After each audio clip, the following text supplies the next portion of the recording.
പത്മചരണാൻ പത്മനാഭ പാഹിമാൻ കമലനയന വാസുദേവ പാണ്ഡുരംഗ പാഹിമാൻ കമലനയന വാസുദേവ പാണ്ഡുരംഗ പാഹിമാൻ പത്മനയന പത്മചരണ പത്മനാഭ പാഹിമാൻ പത്മനയന പത്മചരണ പത്മനാഭ പാഹിമാൻ പ്രഭു പത്മനാഭ പാഹിമാൻ പ്രഭു പത്മനാഭ പാഹിമാൻ സർവത്ര ഗോവിന്ദനാമ സങ്കീർത്തനം ഗോവിന്ദ ഗോവിന്ദ.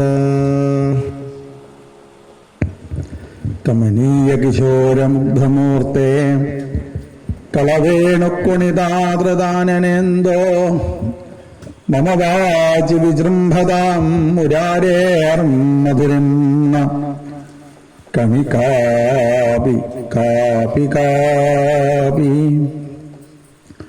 പ്രത്യക്ഷ കൃഷ്ണ ഏവ ഹി ശ്രീമദ് ഭാഗവതം പ്രത്യക്ഷ കൃഷ്ണ സ്വരൂപമാണ്. പ്രത്യക്ഷം എന്ന് പറഞ്ഞാൽ കണ്ണിന്റെ മുന്നിൽ കാണുന്നതായ ഭഗവാന്റെ സ്വരൂപം. എങ്ങനെയുള്ള സ്വരൂപം? തേനേയം വാഗ്മയി മൂർത്തി പ്രത്യക്ഷായേന വർത്തതേ. വാക്കുകളെ കൊണ്ട് നിർമ്മിച്ചതായ ഭഗവാന്റെ സ്വരൂപം, അക്ഷരങ്ങളെ കൊണ്ട് നിർമ്മിച്ചതായ ഭഗവാന്റെ സ്വരൂപമാണ് ശ്രീമദ് ഭാഗവതം. 335 അധ്യായങ്ങള്, 11,000 ഗ്രന്ഥം. ഒരു ഗ്രന്ഥം എന്ന് പറഞ്ഞാൽ 32 അക്ഷരം.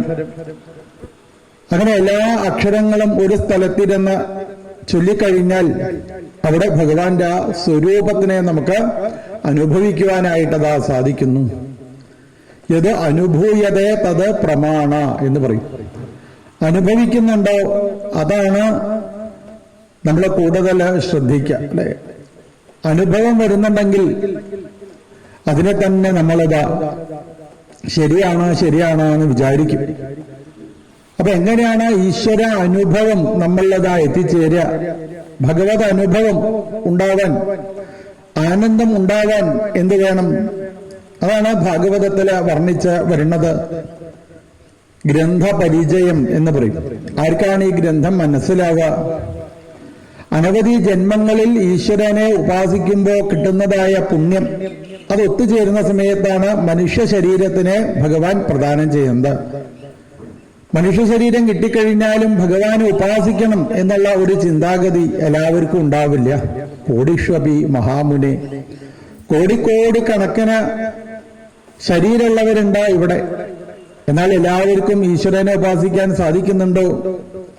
തന്റെ ജീവിതത്തിന്റെ ലക്ഷ്യം പരമാത്മാ പ്രാപ്തിയാണ് എന്നുള്ള ഭാവത്തോടുകൂടി പരമമായിരിക്കുന്ന ആനന്ദത്തിനെ അനുഭവിക്കുകയാണ് വേണ്ടത് എന്നുള്ള ഒരു രീതിയിൽ ഈ ലോകത്ത് ജീവിക്കുന്നവര് വളരെ കുറവാണ്.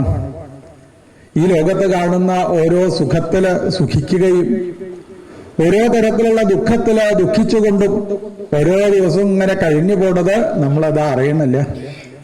പരമമായിരിക്കുന്ന ആനന്ദം അനുഭവിക്കാൻ സാധിക്കുന്നതാണ് ഈ മനുഷ്യ ശരീരം. ബ്രഹ്മാവ് അനവധി ശരീരത്തിനെ സൃഷ്ടിച്ചു. അവസാനമാണ് മനുഷ്യ ശരീരത്തിനെ സൃഷ്ടിച്ചത്. രജോധിക കർമ്മപര ദുഃഖേച്ച സുഖമാനിന. രജോഗുണത്തോടുകൂടി ദുഃഖത്തിനെയും സുഖത്തിനെയും അനുഭവിച്ചുകൊണ്ടിരിക്കുന്ന ഈ മനുഷ്യ ശരീരം, ആ മനുഷ്യ ശരീരത്തിന് മറ്റൊരു പ്രത്യേകത കൂടി ബ്രഹ്മാവ് കണ്ടു. എന്താണ്? ബ്രഹ്മാവലോകദിഷണം. ബ്രഹ്മത്തിനെ അറിയാനുള്ള, പരമമായിരിക്കുന്ന ആനന്ദം അറിയുവാനുള്ള ഒരു കഴിവ് ഈ മനുഷ്യ ശരീരത്തിന് ബ്രഹ്മാവ് കൊടുത്തതാണ്. ഇപ്പൊ മറ്റുള്ള ജീവജാലങ്ങളിൽ നിന്ന് മനുഷ്യനുള്ള പ്രത്യേകത എന്ന് പറഞ്ഞാൽ ആനന്ദം അനുഭവിക്കാനായിട്ട് സാധിക്കണം. എപ്പോഴും സന്തോഷത്തോടുകൂടി സുഖമായിട്ട് ഈ ലോകത്ത് ജീവിക്കാൻ സാധിക്കുന്നു. ദുഃഖമില്ലാത്തതായ അവസ്ഥ, സുഖത്തിന്റെ ആ ഉന്നതി, പരമമായിരിക്കുന്ന സുഖം, എന്തെന്നില്ലാത്ത ആനന്ദം അനുഭവിക്കാൻ സാധിക്കുന്ന ഈ മനുഷ്യജന്മം കിട്ടിക്കഴിഞ്ഞാൽ ഈശ്വരനെ ഉപാസിക്കുകയാണ് വേണ്ടത്. ഭഗവാനെ ഉപാസിച്ച് ആ ആനന്ദത്തിനെ അറിയാനായിട്ട് ശ്രമിക്കണം. അതിലേറ്റവും എളുപ്പമായിട്ടുള്ള മാർഗമാണ് പ്രത്യക്ഷ കൃഷ്ണ ഏവഹി. ശ്രീകൃഷ്ണ ഭഗവാനാകുന്ന ഈ ഭാഗവതത്തിനെ ഉപാസിക്കാം. പ്രഭാസ തീർത്ഥക്കരയിൽ വെച്ച് ഉദ്ധവൻ ഭഗവാനോട് ചോദിച്ചു, ഭഗവാനെ, അന്ന് ഈ ലോകത്തുനിന്ന് യാത്രയായി കഴിഞ്ഞാൽ പിന്നെ എങ്ങനെയാ എനിക്കിതാ അങ്ങയെ കാണാനായിട്ട് സാധിക്കുക? ഭക്തന്മാരായിരിക്കുന്ന ഞങ്ങൾക്ക് അങ്ങയുടെ ഉപദേശമില്ലാതെ ഈ ലോകത്ത് ഇതാ ജീവിക്കാൻ സാധിക്കില്ല. അങ്ങയെ അറിയാൻ ഞങ്ങൾ എന്താ ചെയ്യേണ്ടത് എന്ന് ചോദിച്ചപ്പോ ഉദ്ധവനോട് ഭഗവാൻ പറയണു, തിരോധായ പ്രവിഷ്ടോയം ശ്രീമദ് ഭാഗവതാർണവം. എന്നെ കാണണമെന്ന് ആരെങ്കിലും ആഗ്രഹിക്കുന്നുണ്ടോ ഉദ്ധവ? ഒരു കാര്യം ചെയ്താൽ മതി, ഭാഗവത ഗ്രന്ഥം തുറന്നു നോക്കിയാൽ മതി. ഞാൻ എൻ്റെ എല്ലാവിധ തേജസ്സിനെയും ഈ ഭാഗവതത്തിലേക്കാണ് ലയിപ്പിക്കുന്നത്. അത്രയധികം പ്രാധാന്യമാണ് ഈ ശ്രീമദ് ഭാഗവതത്തിന്. ഭാഗവതത്തിലെ ഓരോ അക്ഷരവും ഭഗവാനാണ്, ഓരോ മന്ത്രവും ഭഗവാനാണ്. അനവധി സ്തുതികളാണ് ഈ ഭാഗവതത്തില് വർണ്ണിച്ചതാ വരുന്നത്. സ്തുതിപ്രിയനാണ് ഭഗവാൻ എന്ന് പറയും. സ്തുതിക്കുന്ന സമയത്ത് ഭഗവാൻ ഇതാ സന്തോഷാവുന്നു. ഇതിനാ ഭഗവാന്റെ കാര്യം പറയണത്. നമ്മളെന്നെ സ്ഥിതി ആലോചിച്ച് നോക്കൂലെ, നമുക്കെപ്പോഴാ സന്തോഷമാവുക? നമ്മളെ പറ്റിയിട്ട് ആരെങ്കിലും ഇങ്ങനെ സ്തുതിക്കാനായിട്ട് പുറപ്പെട്ടു, നമ്മളെ പറ്റിയിട്ട് നല്ലത് ഇങ്ങനെ പറയാൻ പുറപ്പെട്ടാൽ മതി. നല്ല ആളാട്ടോ, നല്ല ആളാവും. നമ്മുടെ കേൾക്കുമ്പോഴേക്കാണ് നമുക്ക് എന്തൊരു സന്തോഷം അല്ലെ. ഭഗവാനും അതെ, സന്തോഷമാകാൻ എന്ത് ചെയ്താൽ മതി? ഭഗവാനെ സ്തുതിക്കുക. ഭഗവാന്റെ സ്തുതി നമ്മളെങ്ങനെ എപ്പോഴും ചെയ്യാൻ വേണ്ടിയിട്ട് ഇതാ ശ്രമിക്കുക. ഭഗവാനെ കാണുന്ന സമയത്ത് പൂജ കഴിക്കുക, ഭഗവാനെ കാണുന്ന സമയത്ത് സ്തുതിക്കാനായിട്ട് ഇതാ ശ്രമിക്കുക. അമ്പലത്തിലൊക്കെ വരുമ്പോ പൂജയില് പ്രസന്ന പൂജ സമയത്ത് നട അടയ്ക്കും. നട അടച്ചു കഴിഞ്ഞാൽ എന്ത് വേണം? ഭക്തന്മാരൊക്കെ മുന്നിൽ നിന്ന് നന്നായിട്ട് കീർത്തനം ചൊല്ലണം എന്ന് പറയും. കീർത്തനം ചൊല്ലാറില്ലേ ഇവിടെയൊക്കെ നട അടയ്ക്കുന്ന സമയത്ത്? എന്നുവെച്ചാൽ നട അടയ്ക്കുമ്പോ എന്താ വേണ്ടത്? ആ ഭഗവാന്റെ കീർത്തനങ്ങൾ അങ്ങനെ അതാ പാടണം. അങ്ങനെ ചൊല്ലേണ്ട അനവധി കീർത്തനങ്ങളെ, സ്തുതികളെയാണ് ശ്രീമദ് ഭാഗവതത്തിൽ അതാ വർണ്ണിക്കുന്നത്. ശ്രീകൃഷ്ണ ഭഗവാനെ പലരും സ്തുതിക്കുന്നുണ്ട്. എത്രയെത്ര ഭക്തന്മാരാ ഭഗവാനെ സ്തുതിക്കുന്നത്. ഭാഗവതം എന്ന് പറഞ്ഞു കഴിഞ്ഞാൽ തന്നെ ഭാഗവതന്മാരുടെ കഥയാണ് എന്ന് പറയുന്നത്. ഭഗവത് ഭക്തന്മാരുടെ കഥയാണ് ഭാഗവതം. അനവധി ഭക്തന്മാരാണ് ഭാഗവതത്തിലുള്ളത്. അനവധി ഭക്തകളാണ് ഭാഗവതത്തിൽ അതാ ഉള്ളത്. ഒരു ഭക്തന്റെ കഥ നമ്മൾ നേരത്തെ കേട്ടു. എന്താണ് ആ ഭക്തന്റെ പേര്? നാരദൻ അല്ലെ. നാരദൻ ചെറിയ ഉണ്ണിയായിരിക്കുന്ന സമയത്ത് തന്നെ അദ്ദേഹത്തിന് സത്സംഗം ഉണ്ടായി. ശങ്കരാചാര്യസ്വാമികളെ വർണ്ണിക്കുന്നു. ഇവിടെ 3 കാര്യങ്ങൾ ചെയ്തു കഴിഞ്ഞാൽ അവർക്ക് ഇത് ആനന്ദം ഉണ്ടാവുന്നു. എന്തൊക്കെയാണത്? ഈശ്വരന്റെ അനുഗ്രഹം ഉണ്ടാവുമെന്ന് മനസ്സിലാവുന്നവര് അവരനുഷ്ഠിക്കുന്ന 3 കാര്യങ്ങള്: മനുഷ്യത്വം, മുമുക്ഷുത്വം, മഹാപുരുഷ സംശ്രയ. മനുഷ്യനായിട്ട് തീരുന്നുണ്ടോ? എന്നാൽ ഭഗവാന്റെ അനുഗ്രഹം ഉണ്ടാകുന്ന മനസ്സിലാക്കണം. മുമുക്ഷുത്വം, മോക്ഷേച്ഛുക്കളായിട്ടാണോ, മോക്ഷത്തിനെ ആഗ്രഹിച്ചുകൊണ്ടാണോ ഈ ലോകത്ത് ഇതാ സഞ്ചരിക്കുന്നത്? അപ്പൊ അവര് മനസ്സിലാക്കണം, ഭഗവാന്റെ അനുഗ്രഹം ഞങ്ങളുടെ കുറേശതാ ഉണ്ട്. മഹാപുരുഷ സംശ്രയ. മഹാപുരുഷന്മാരായി, ഭക്തന്മാരായി, സജ്ജനങ്ങളായിട്ട് ഒന്നിച്ച് സഞ്ചരിക്കാൻ സാധിക്കുന്നുണ്ടോ? അവരാണ് ഭഗവാന്റെ അനുഗ്രഹം കിട്ടിയവര് എന്ന് ആചാര്യസ്വാമികൾ അതാ വർണ്ണിക്കണം. ഇതൊക്കെ ഈ നാരദ മഹർഷിക്ക് ചെറിയ കുട്ടിയായിരിക്കുന്ന സമയത്ത് തന്നെ അതാ കിട്ടിയില്ലേ. ചെറിയ കുട്ടിയായിരിക്കുമ്പോ തന്നെ നാരദ മഹർഷിയുടെ അമ്മ ജോലി ചെയ്യുന്ന ആ ഗൃഹത്തില്, ഒരു പ്രഭുവിന്റെ ഗൃഹത്തിലേക്ക് കുറെ മഹാത്മാക്കള്, സന്യാസി ശ്രേഷ്ഠന്മാരിതാ എത്തിച്ചേർന്നു. അർഭക. അപ്പോ ഞാൻ ഒരു ചെറിയ കുട്ടിയായിരുന്നു. ചെറിയ കുട്ടികളുടെ പ്രത്യേകത എന്താണ്? അവർക്ക് മാനമില്ല, അപമാനമില്ല. എന്താണോ തന്റെ മുന്നിലിരുന്ന് മഹാത്മാക്കള് പറയുന്നത് അതൊക്കെ അങ്ങനെ ശ്രദ്ധയോട് കൂടിയിട്ടിരിക്കുമ്പോ മനസ്സിന് ഇങ്ങനെ തെളിഞ്ഞതാ കാണും. ഇവിടെ ഈ മഹർഷീശ്വരന്മാര് ഈ ഉണ്ണിക്ക് 5 വയസ്സായ ഈ ഉണ്ണിക്ക് ഭഗവാന്റെ രൂപത്തിനെ വർണ്ണിച്ചതാ കൊടുത്തു. ചന്ദ്രകിരണങ്ങൾ പൊടിക്കുന്ന തിരുനഖങ്ങളോടുകൂടി, പാദങ്ങളിൽ സ്വർണത്തിന്റെ പാദസരം ധരിച്ച്, പീതാംബരപ്പെട്ട നെറിഞ്ഞുടത്ത്, അരയിൽ വലിയതായ സ്വർണ്ണാഭരണം ചാർത്തി, വനമാലയണിഞ്ഞ്, രത്നമാലകൾ അണിഞ്ഞ്, സ്വർണമാലകൾ അണിഞ്ഞ്, മുത്തുമാലകൾ അണിഞ്ഞ്, തുളസിമാലകൾ അണിഞ്ഞ്, കലത്തിൽ കൗസ്തുഭ രത്നം ചാർത്തി 4 തൃക്കൈകളിൽ ശംഖ്, ചക്രം, ഗദാ, താമരപ്പൂവ് എന്നിവ ധരിച്ചുകൊണ്ട് തോൾവളകൾ അണിഞ്ഞ് സ്വർണ്ണവളകൾ അണിഞ്ഞ് സ്വർണ്ണമോതിരം ചാർത്തി അതിമനോഹരമായി പുഞ്ചിരിച്ച് ഉയർന്ന നാസികയോടുകൂടി വാലിട്ട് തൃക്കണ്ണെഴുതി ഗോപിക്കുറി ചാർത്തി കാതിൽ മകരകുണ്ടലങ്ങൾ അണിഞ്ഞ് സ്വർണത്തിന്റെ കിരീടം ചാർത്തി മയിൽപ്പീലി അണിഞ്ഞ ഭഗവാന്റെ സ്വരൂപത്തിനെ മഹർഷീശ്വരന്മാരങ്ങനെ പറഞ്ഞു കൊടുത്തപ്പോ ആ ഉണ്ണിയുടെ ഹൃദയത്തില് ഭഗവാന്റെ രൂപം അങ്ങനെ കയറി വന്നു. കല്ലില് കൊത്തിവെച്ച രൂപം പോലെ ഭഗവാനെ ഉള്ളിലങ്ങനെ കണ്ട പരമമായിരിക്കുന്ന ആനന്ദത്തില് മഹർഷീശ്വരന്മാര് പറഞ്ഞതായിരിക്കുന്ന മന്ത്രം ആ ഉണ്ണിതാ ജപിക്കാനായിട്ട് പുറപ്പെട്ടു. നമോ ഭഗവതേ തുഭ്യം വാസുദേവായ ധീമഹി പ്രദ്യുമ്നായ അനിരുദ്ധായ നമസ്സംകർഷണായ ച. ഈ മന്ത്രത്തിനൊരു പ്രത്യേകത ഉണ്ട്. ഭഗവാന്റെ 4 നാമങ്ങളാണ് അതിലതാ വർണ്ണിക്കുന്നത്. ഏതൊക്കെയാണ്? പ്രദ്യുമ്നൻ, അനിരുദ്ധൻ, സംകർഷണൻ, വാസുദേവൻ. ഇങ്ങനെ 4 പേരടങ്ങിയ ഈ ഭഗവാന്റെ ഈ മന്ത്രത്തിനാണ് ചതുർവ്യൂഹ ഉപാസന എന്ന് പറയും. വിഷ്ണുവിനെ നമ്മൾ ഉപാസിക്കുന്ന സമയത്ത് പല രീതിയിലുള്ള ഉപാസനകളുണ്ട്. അതിലെ ഒരു ഉപാസനയാണ് ചതുർവ്യൂഹ ഉപാസന. സംഘർഷണോപാസന, വാസുദേവ ഉപാസന, അനിരുദ്ധ ഉപാസന. ഇങ്ങനെയുള്ള ആ 4 പേരുകളടങ്ങിയ ഒരു മന്ത്രത്തിനെ ചെറിയ കുട്ടിയായിരിക്കുന്ന സമയത്ത് തന്നെ ഇദ്ദേഹത്തിന് ജപിക്കാനായിട്ട് സാധിച്ചു. ചെറിയ കുട്ടിയായിരിക്കുന്ന സമയത്ത് വേണം ഈശ്വരനെ ഉപാസിക്കാൻ തുടങ്ങാന്ന് പറയും. അതാണ് നിർബന്ധമായിട്ടും കുട്ടികളൊക്കെ സപ്താഹ യജ്ഞത്തിൽ കൊണ്ടുവന്നിരുത്തണം. കുട്ടികളെ രാവിലെ നേരത്തെ എഴുന്നേൽപ്പിച്ച് അമ്പലത്തിലേക്ക് പോകുന്ന സമയത്ത് കൂട്ടിക്കൊണ്ടു പോകണം. നല്ല നല്ല ആളുകളുടെ വാക്കുകളെ ചെറിയ കുട്ടിയായിരിക്കുന്ന സമയത്ത് തന്നെ കേൾക്കാനുള്ള ഒരു അവസരം ആ കുട്ടികൾക്ക് കൊടുക്കണം. അല്ലെ, അപ്പോഴാണ് അവർ അച്ഛനായിട്ട് മാറുന്നത്, അമ്മയായിട്ട് മാറുന്നത്, കൂട്ടുകാരായിട്ട് മാറുന്നത്. ഗ്രന്ഥങ്ങളൊക്കെ നന്നായിട്ട് പഠിക്കണം. സ്കൂളിൽ പഠിക്കേണ്ട കാര്യങ്ങൾ മാത്രം പഠിച്ചാൽ പോരാ. നമ്മളൊക്കെ ഇപ്പൊ എന്താ ആഗ്രഹിക്കണത്? അല്ലെ, കുട്ടി ജനിക്കണ സമയത്ത് തന്നെ ഇംഗ്ലീഷ് പറയണേ.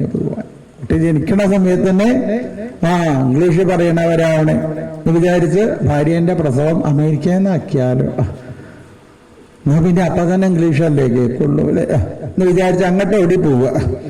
അപ്പൊ ഇങ്ങനെയുള്ള ഗ്രന്ഥങ്ങൾ അത് പഠിക്കണ്ടെന്നല്ല പറയുന്നത്, അത് പഠിക്കണം. പക്ഷെ അത് മാത്രം പഠിച്ചാൽ പോരാ. എന്ത് വേണം? ഈ ആധ്യാത്മിക ഗ്രന്ഥങ്ങളെ നന്നായിട്ട് പഠിക്കാൻ വേണ്ടിയിട്ട് ശ്രമിക്കണം. ഭഗവത്ഗീത പഠിക്കുക, ഭാഗവതം നന്നായിട്ട് പഠിക്കുക, വേദങ്ങൾ പഠിക്കാൻ വേണ്ടി ശ്രമിക്കുക, ശാസ്ത്രഗ്രന്ഥങ്ങൾ പഠിക്കുക. ഇതൊക്കെ ചെറിയ കുട്ടിയായിരിക്കുന്ന സമയത്ത് തന്നെ പഠിക്കുന്നതിന് കൂടുതൽ പ്രാധാന്യം ഉണ്ടാവും. അങ്ങനെ ഭഗവാന്റെ തിരുനാമം അങ്ങനെ ജപിച്ചുകൊണ്ട് ഹേ വേദവ്യാസ മഹർഷി, എനിക്കിതാ ഇപ്പോ ഈ നാരദനായിട്ട് തീരാൻ സാധിച്ചു. ദേവന്മാര് തന്നതായിരിക്കുന്ന ആ വീണ കയ്യിലേക്കെടുത്ത് ഞാൻ ഭഗവാന്റെ രൂപം ഇങ്ങനെ ധ്യാനിച്ച് ഭഗവാന്റെ ഓരോ നാമം ജപിക്കുമ്പോ ആഹൂത ഇവമേ ശീഘ്രം ദർശനം യാതി ചേതസി. ഏത് നാമാണോ ഞാൻ ജപിക്കുന്നത് അതേ രൂപത്തില് ഭഗവാൻ എന്റെ മുന്നിലതാ വന്നതാ ഇരിക്കുന്നു. നേരത്തെ അമ്മ മരിച്ചപ്പോ അപ്പോഴേ എനിക്ക് ഒന്നേ തോന്നിയുള്ളൂ. എന്താ ഈ ഉണ്ണി പറയുന്നത്? അനുഗ്രഹം മന്യമാന പ്രാദിഷ്ടം ദിശമുത്തരാം. അനുഗ്രഹം മന്യമാന, അതും ചിലപ്പോ ഭഗവാന്റെ അനുഗ്രഹമായിരിക്കും. എല്ലാത്തിനെയും ഈശ്വരന്റെ അനുഗ്രഹമായിട്ട് ആർക്കാണോ കാണാൻ സാധിക്കുന്നത്? കാലം ഒന്ന് കല്ലിന്റെ മുകളിൽ വെച്ച് കുത്തി. ഇപ്പൊ ചില ആൾക്കാരെന്ത് പറയും? അമ്പലത്തേക്ക് ഇങ്ങനെ സ്ഥിരമായിട്ട് വരുന്ന ആൾക്കാര് 12 ദിവസം അടുത്ത അമ്പലത്തിൽ ഒന്ന് കുളിച്ച് തോന്നണമെന്ന് വിചാരിച്ചു. ആദ്യ ദിവസമൊക്കെ കേമായി രാവിലെ നേരത്തെ നീറ്റു കുളിച്ചു, നല്ല വസ്ത്രമൊക്കെ എടുത്തു കൊടുത്ത് അമ്പലത്തേക്ക് വന്നു തൊഴുതു.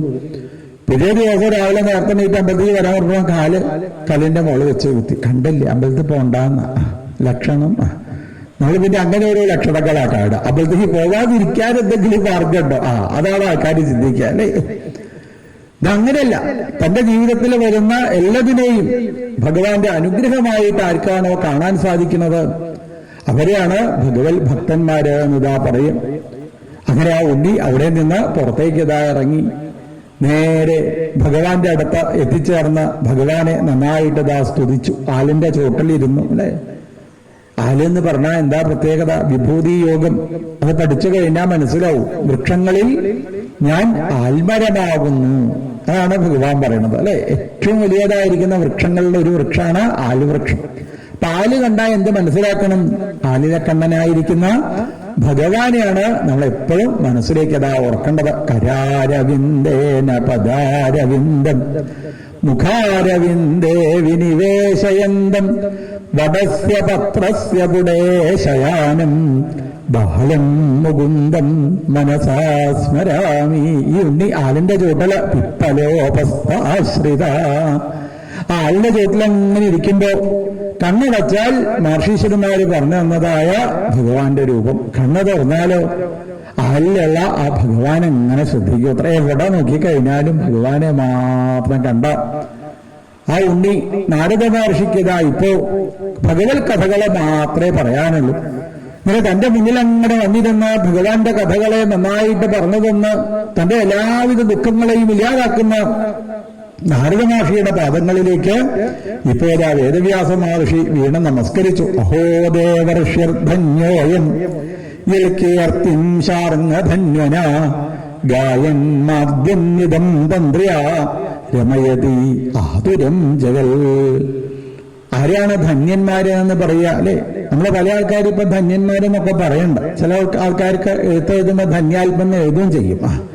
ഇവരൊക്കെ ധന്യാത്മാക്കളാണോ ആലോചിച്ച് നോക്കൂലേ? ആരെയാ ധന്യന്മാര് എന്ന് പറയുക? ദുഃഖം അനുഭവിക്കുന്ന ആളുകളുടെ ഇടയിലേക്ക് ഇറങ്ങിച്ചെന്ന് നിങ്ങളുടെ ദുഃഖത്തിന്റെ കാരണം വേണ്ട രീതിയിൽ ഈശ്വരനെ ഉപാസിക്കാത്തതാട്ടോ. ഭഗവാനെ ഉപാസിക്കൂ, ഭഗവാനെ ഉപാസിക്കൂ എന്ന് പറഞ്ഞു തരുന്നതായിരിക്കുന്ന മഹാത്മാക്കളെയാണ് ധന്യാത്മാക്കള് എന്നതാ പറയുക. അങ്ങനെ നാരദ മഹർഷിയുടെ പാദങ്ങളിലേക്ക് വീണതാ നമസ്കരിച്ചു. വേദവ്യാസ മഹർഷി ബദരികാശ്രമത്തില് ശമ്യാപ്രാസം എന്ന പേരായ തന്റെ ആശ്രമത്തിൽ അങ്ങനെ ഇരുന്ന് കണ്ണടച്ചിരുന്ന് ഭഗവാനെ ധ്യാനിച്ചു. ഒരു പുരുഷനെയും ഒരു സ്ത്രീയെയും കണ്ടു. ഇത് ആദിപുരുഷനായിരിക്കുന്ന ഭഗവാനാണ് എന്ന് മനസ്സിലായി. ഭഗവാന്റെ പാദങ്ങളെ ആശ്രയിച്ചു കിടക്കുന്ന ഈ സ്ത്രീ ഇത് ഭഗവാന്റെ തന്നെ അംശമായിരിക്കുന്ന മായയാണ് എന്ന് മനസ്സിലായി.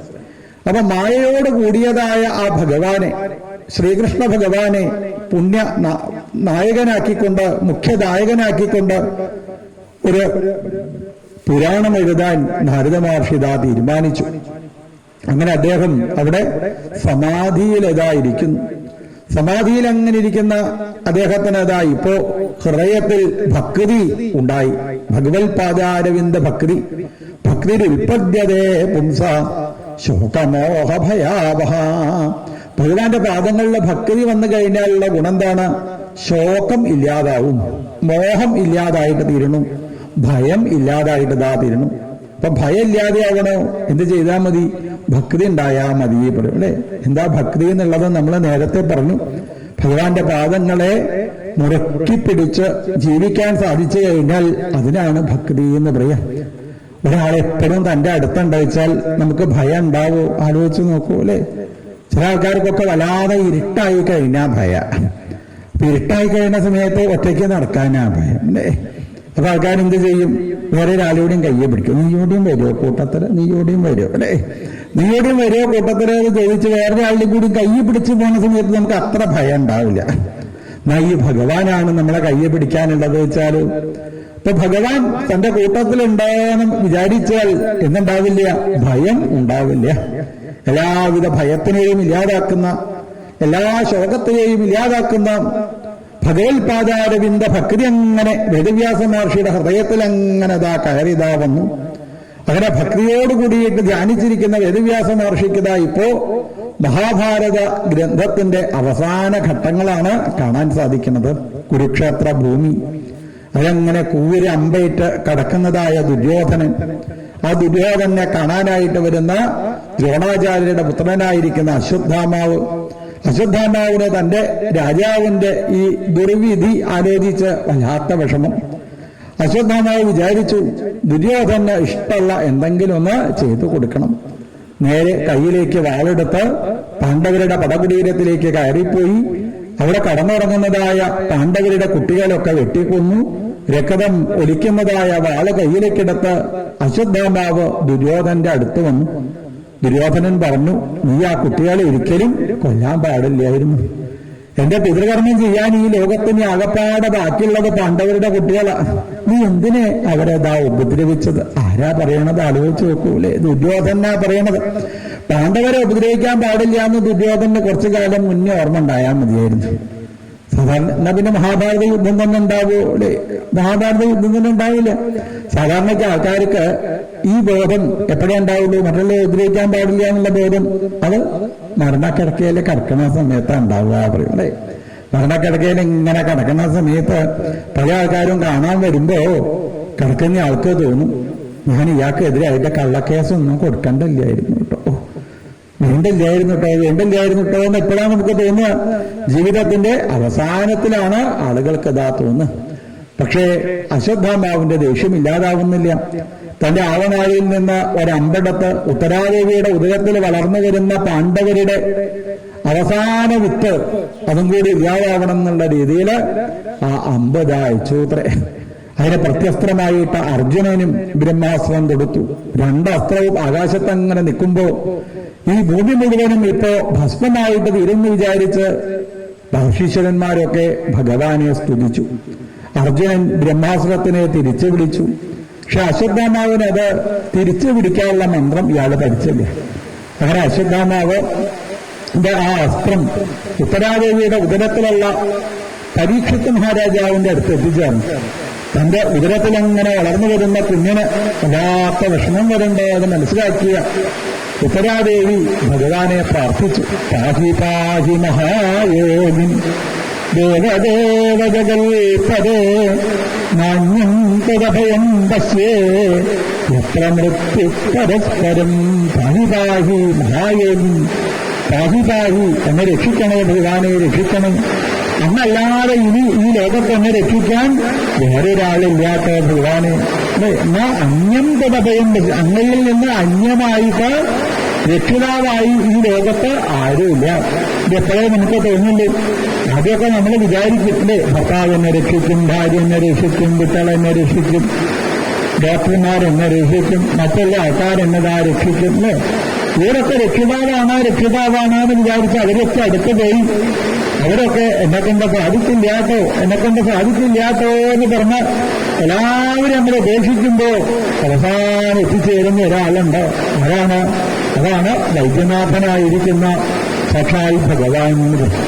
ആ ഭഗവാന് മാത്രമേ എനിക്കിതാ രക്ഷയുള്ളൂ, കൃഷ്ണൻ മാത്രമേ എനിക്ക് രക്ഷയുള്ളൂ എന്നുള്ള രീതിയിൽ ഉത്തരാദേവി ഉറക്കെ ഭഗവാനെ വിളിച്ചതാ കരഞ്ഞു. പാഹി പാഹി മഹായോഗി ദേവദേവ ജഗൽപദേ നാണ്യം തദഭയം പശ്യേ എത്ര മൃത്യു പരസ്പരം. ആ ഉത്തരാദേവിയുടെ ഉദരത്തില് ഇതുവരെ വല്ലാത്ത വേദനയായിരുന്നു വെച്ചാൽ എന്തോ ഒരു ശാന്തി, ഒരു സമാധാനം. ഉത്തരാദേവിയുടെ എല്ലാവിധ ദുഃഖവും ഇല്ലാതായി. എന്താ കാരണം?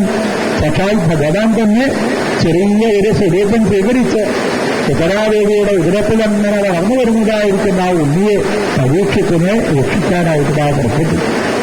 ആരാ ഇങ്ങനെ എല്ലാ സമയത്തും എന്നെ രക്ഷിച്ചുകൊണ്ടിരിക്കുന്നത് എന്ന് നോക്കിക്കൊണ്ട് ആ അമ്മയും കുന്തിദേവിയും ഭഗവാനെ സ്തുതിക്കുന്നു. ഇവിടെ അശ്വത്ഥാമാവ് ചെയ്തതായിരിക്കുന്ന ആ ദുഷ്കർമ്മം അത് ഇല്ലാതാക്കാൻ വേണ്ടി അശ്വത്ഥാമാവിനെ തന്നെ കയറുകൊണ്ട് കരിഞ്ഞു കെട്ടി രാജ സദസ്സിലേക്ക് കൂട്ടിക്കൊണ്ടുവന്നു അർജുനൻ. അങ്ങനെ അശ്വത്ഥാമാവിനെ കണ്ട സമയത്ത് ഭീമസേനൻ അവിടെ ഇരുന്ന് പറഞ്ഞു, ഇവൻ ബ്രാഹ്മണന്റെ പുത്രനാണോ ഗുരുനാഥന്റെ പുത്രനാണോ എന്ന് നോക്കേണ്ട കാര്യമില്ല, ഇവനെ ഇവിടെ വെച്ച് വെട്ടിക്കൊല്ലാണ് ഇതാ വേണ്ടത് എന്ന്. പിന്നീട് ഇവൻ ഈ ശരീരം കൊണ്ട് ഒരിക്കലും തെറ്റിതാ ചെയ്യില്ല എന്ന് പറഞ്ഞു. ഇത് നമ്മളെ ഗുരുനാഥന്റെ പുത്രനല്ലേ, ഗുരുനാഥന്റെ പുത്രനെ ഗ്രഹിക്കുക എന്ന് പറഞ്ഞാൽ ഗുരുനാഥനെ ഗ്രഹിച്ചതിന് തുല്യമാണ്. അതുകൊണ്ട് ഒരിക്കലും വധിക്കാൻ പാടില്ല. അവരെ അശ്വത്ഥാമാവിന്റെ ശിരസിലുള്ളതായ ഒരു രത്നം, ശിരോരത്നമെടുത്ത് പുറത്തേക്ക് ഇതാ കളയും. അശ്വത്ഥാമാവിനെ ചിരഞ്ജീവിയാക്കി മാറ്റി. കുന്തിദേവി വന്ന ഭഗവാനിതാ സ്തുതിക്കും. ശ്രീകൃഷ്ണ ഭഗവാന്റെ അച്ഛന്റെ പേരാണ് എന്റെ വസുദേവർ അല്ലേ. അത് വസുദേവരുടെ സഹോദരിയാണ് കുന്തിദേവി. ആ കുന്തിദേവിയുടെ കുട്ടികളാണ് 5 പേര് പാണ്ഡവരാണത്. അപ്പൊ ശ്രീകൃഷ്ണ ഭഗവാന്റെ അച്ഛന്റെ സഹോദരിയായിരിക്കുന്ന കുന്തിദേവിക്ക് കൃഷ്ണൻ തനിക്ക് വേണ്ടി ചെയ്തു വരുന്നതായ ഓരോ കാര്യങ്ങളങ്ങനെ ആലോചിച്ചിട്ട് ഇടയ്ക്കിടയ്ക്ക് കൃഷ്ണനൊന്ന് ദൈവം നമസ്കരിക്കണം എന്നുള്ള ആഗ്രഹം. പക്ഷെ ഭഗവാന്റെ അടുത്തേക്ക് എത്തിച്ചേരുന്നത് വരെ നമസ്കരിക്കണമെന്ന് വിചാരിക്കും. കൃഷ്ണനങ്ങടെ കാണുമ്പോൾ ഇതെന്റെ വസുദേവരുടെ ഉണ്ണിയാണ്, ഇതെന്റെ വസുദേവരുടെ, ഞാൻ എങ്ങനെയാണ് നമസ്കരിക്കുക അല്ലെ? ആ പരിചയം എങ്ങനെ കൂടി വരുമ്പോ ഇവരെത്ര കേമന്മാരാണെന്നുണ്ടെച്ചാലും നമുക്ക് അവരെ അങ്ങനെ ബഹുമാനിക്കാനായിട്ട് സാധിക്കുള്ളൂ. പക്ഷെ കുന്തിദേവി വിചാരിച്ചു ഇന്നെന്തായാലും അങ്ങനെയല്ല, ഞാൻ എന്തായാലും ആ കൃഷ്ണനെ വീണതാ നമസ്കരിക്കുന്നുള്ള രീതിയിൽ കുന്തിദേവി ഭഗവാന്റെ അടുത്തേക്ക് എത്തിച്ചേർന്നു. നമ്മുടെ കുന്തിദേവിയുടെ അതിഗംഭീരമായിരിക്കുന്ന പ്രാർത്ഥനയാണ് ഭാഗവതത്തിലെ ആദ്യം തന്നെ കുന്തി സ്തുതിയായിട്ട് വർണ്ണിക്കുന്നത്.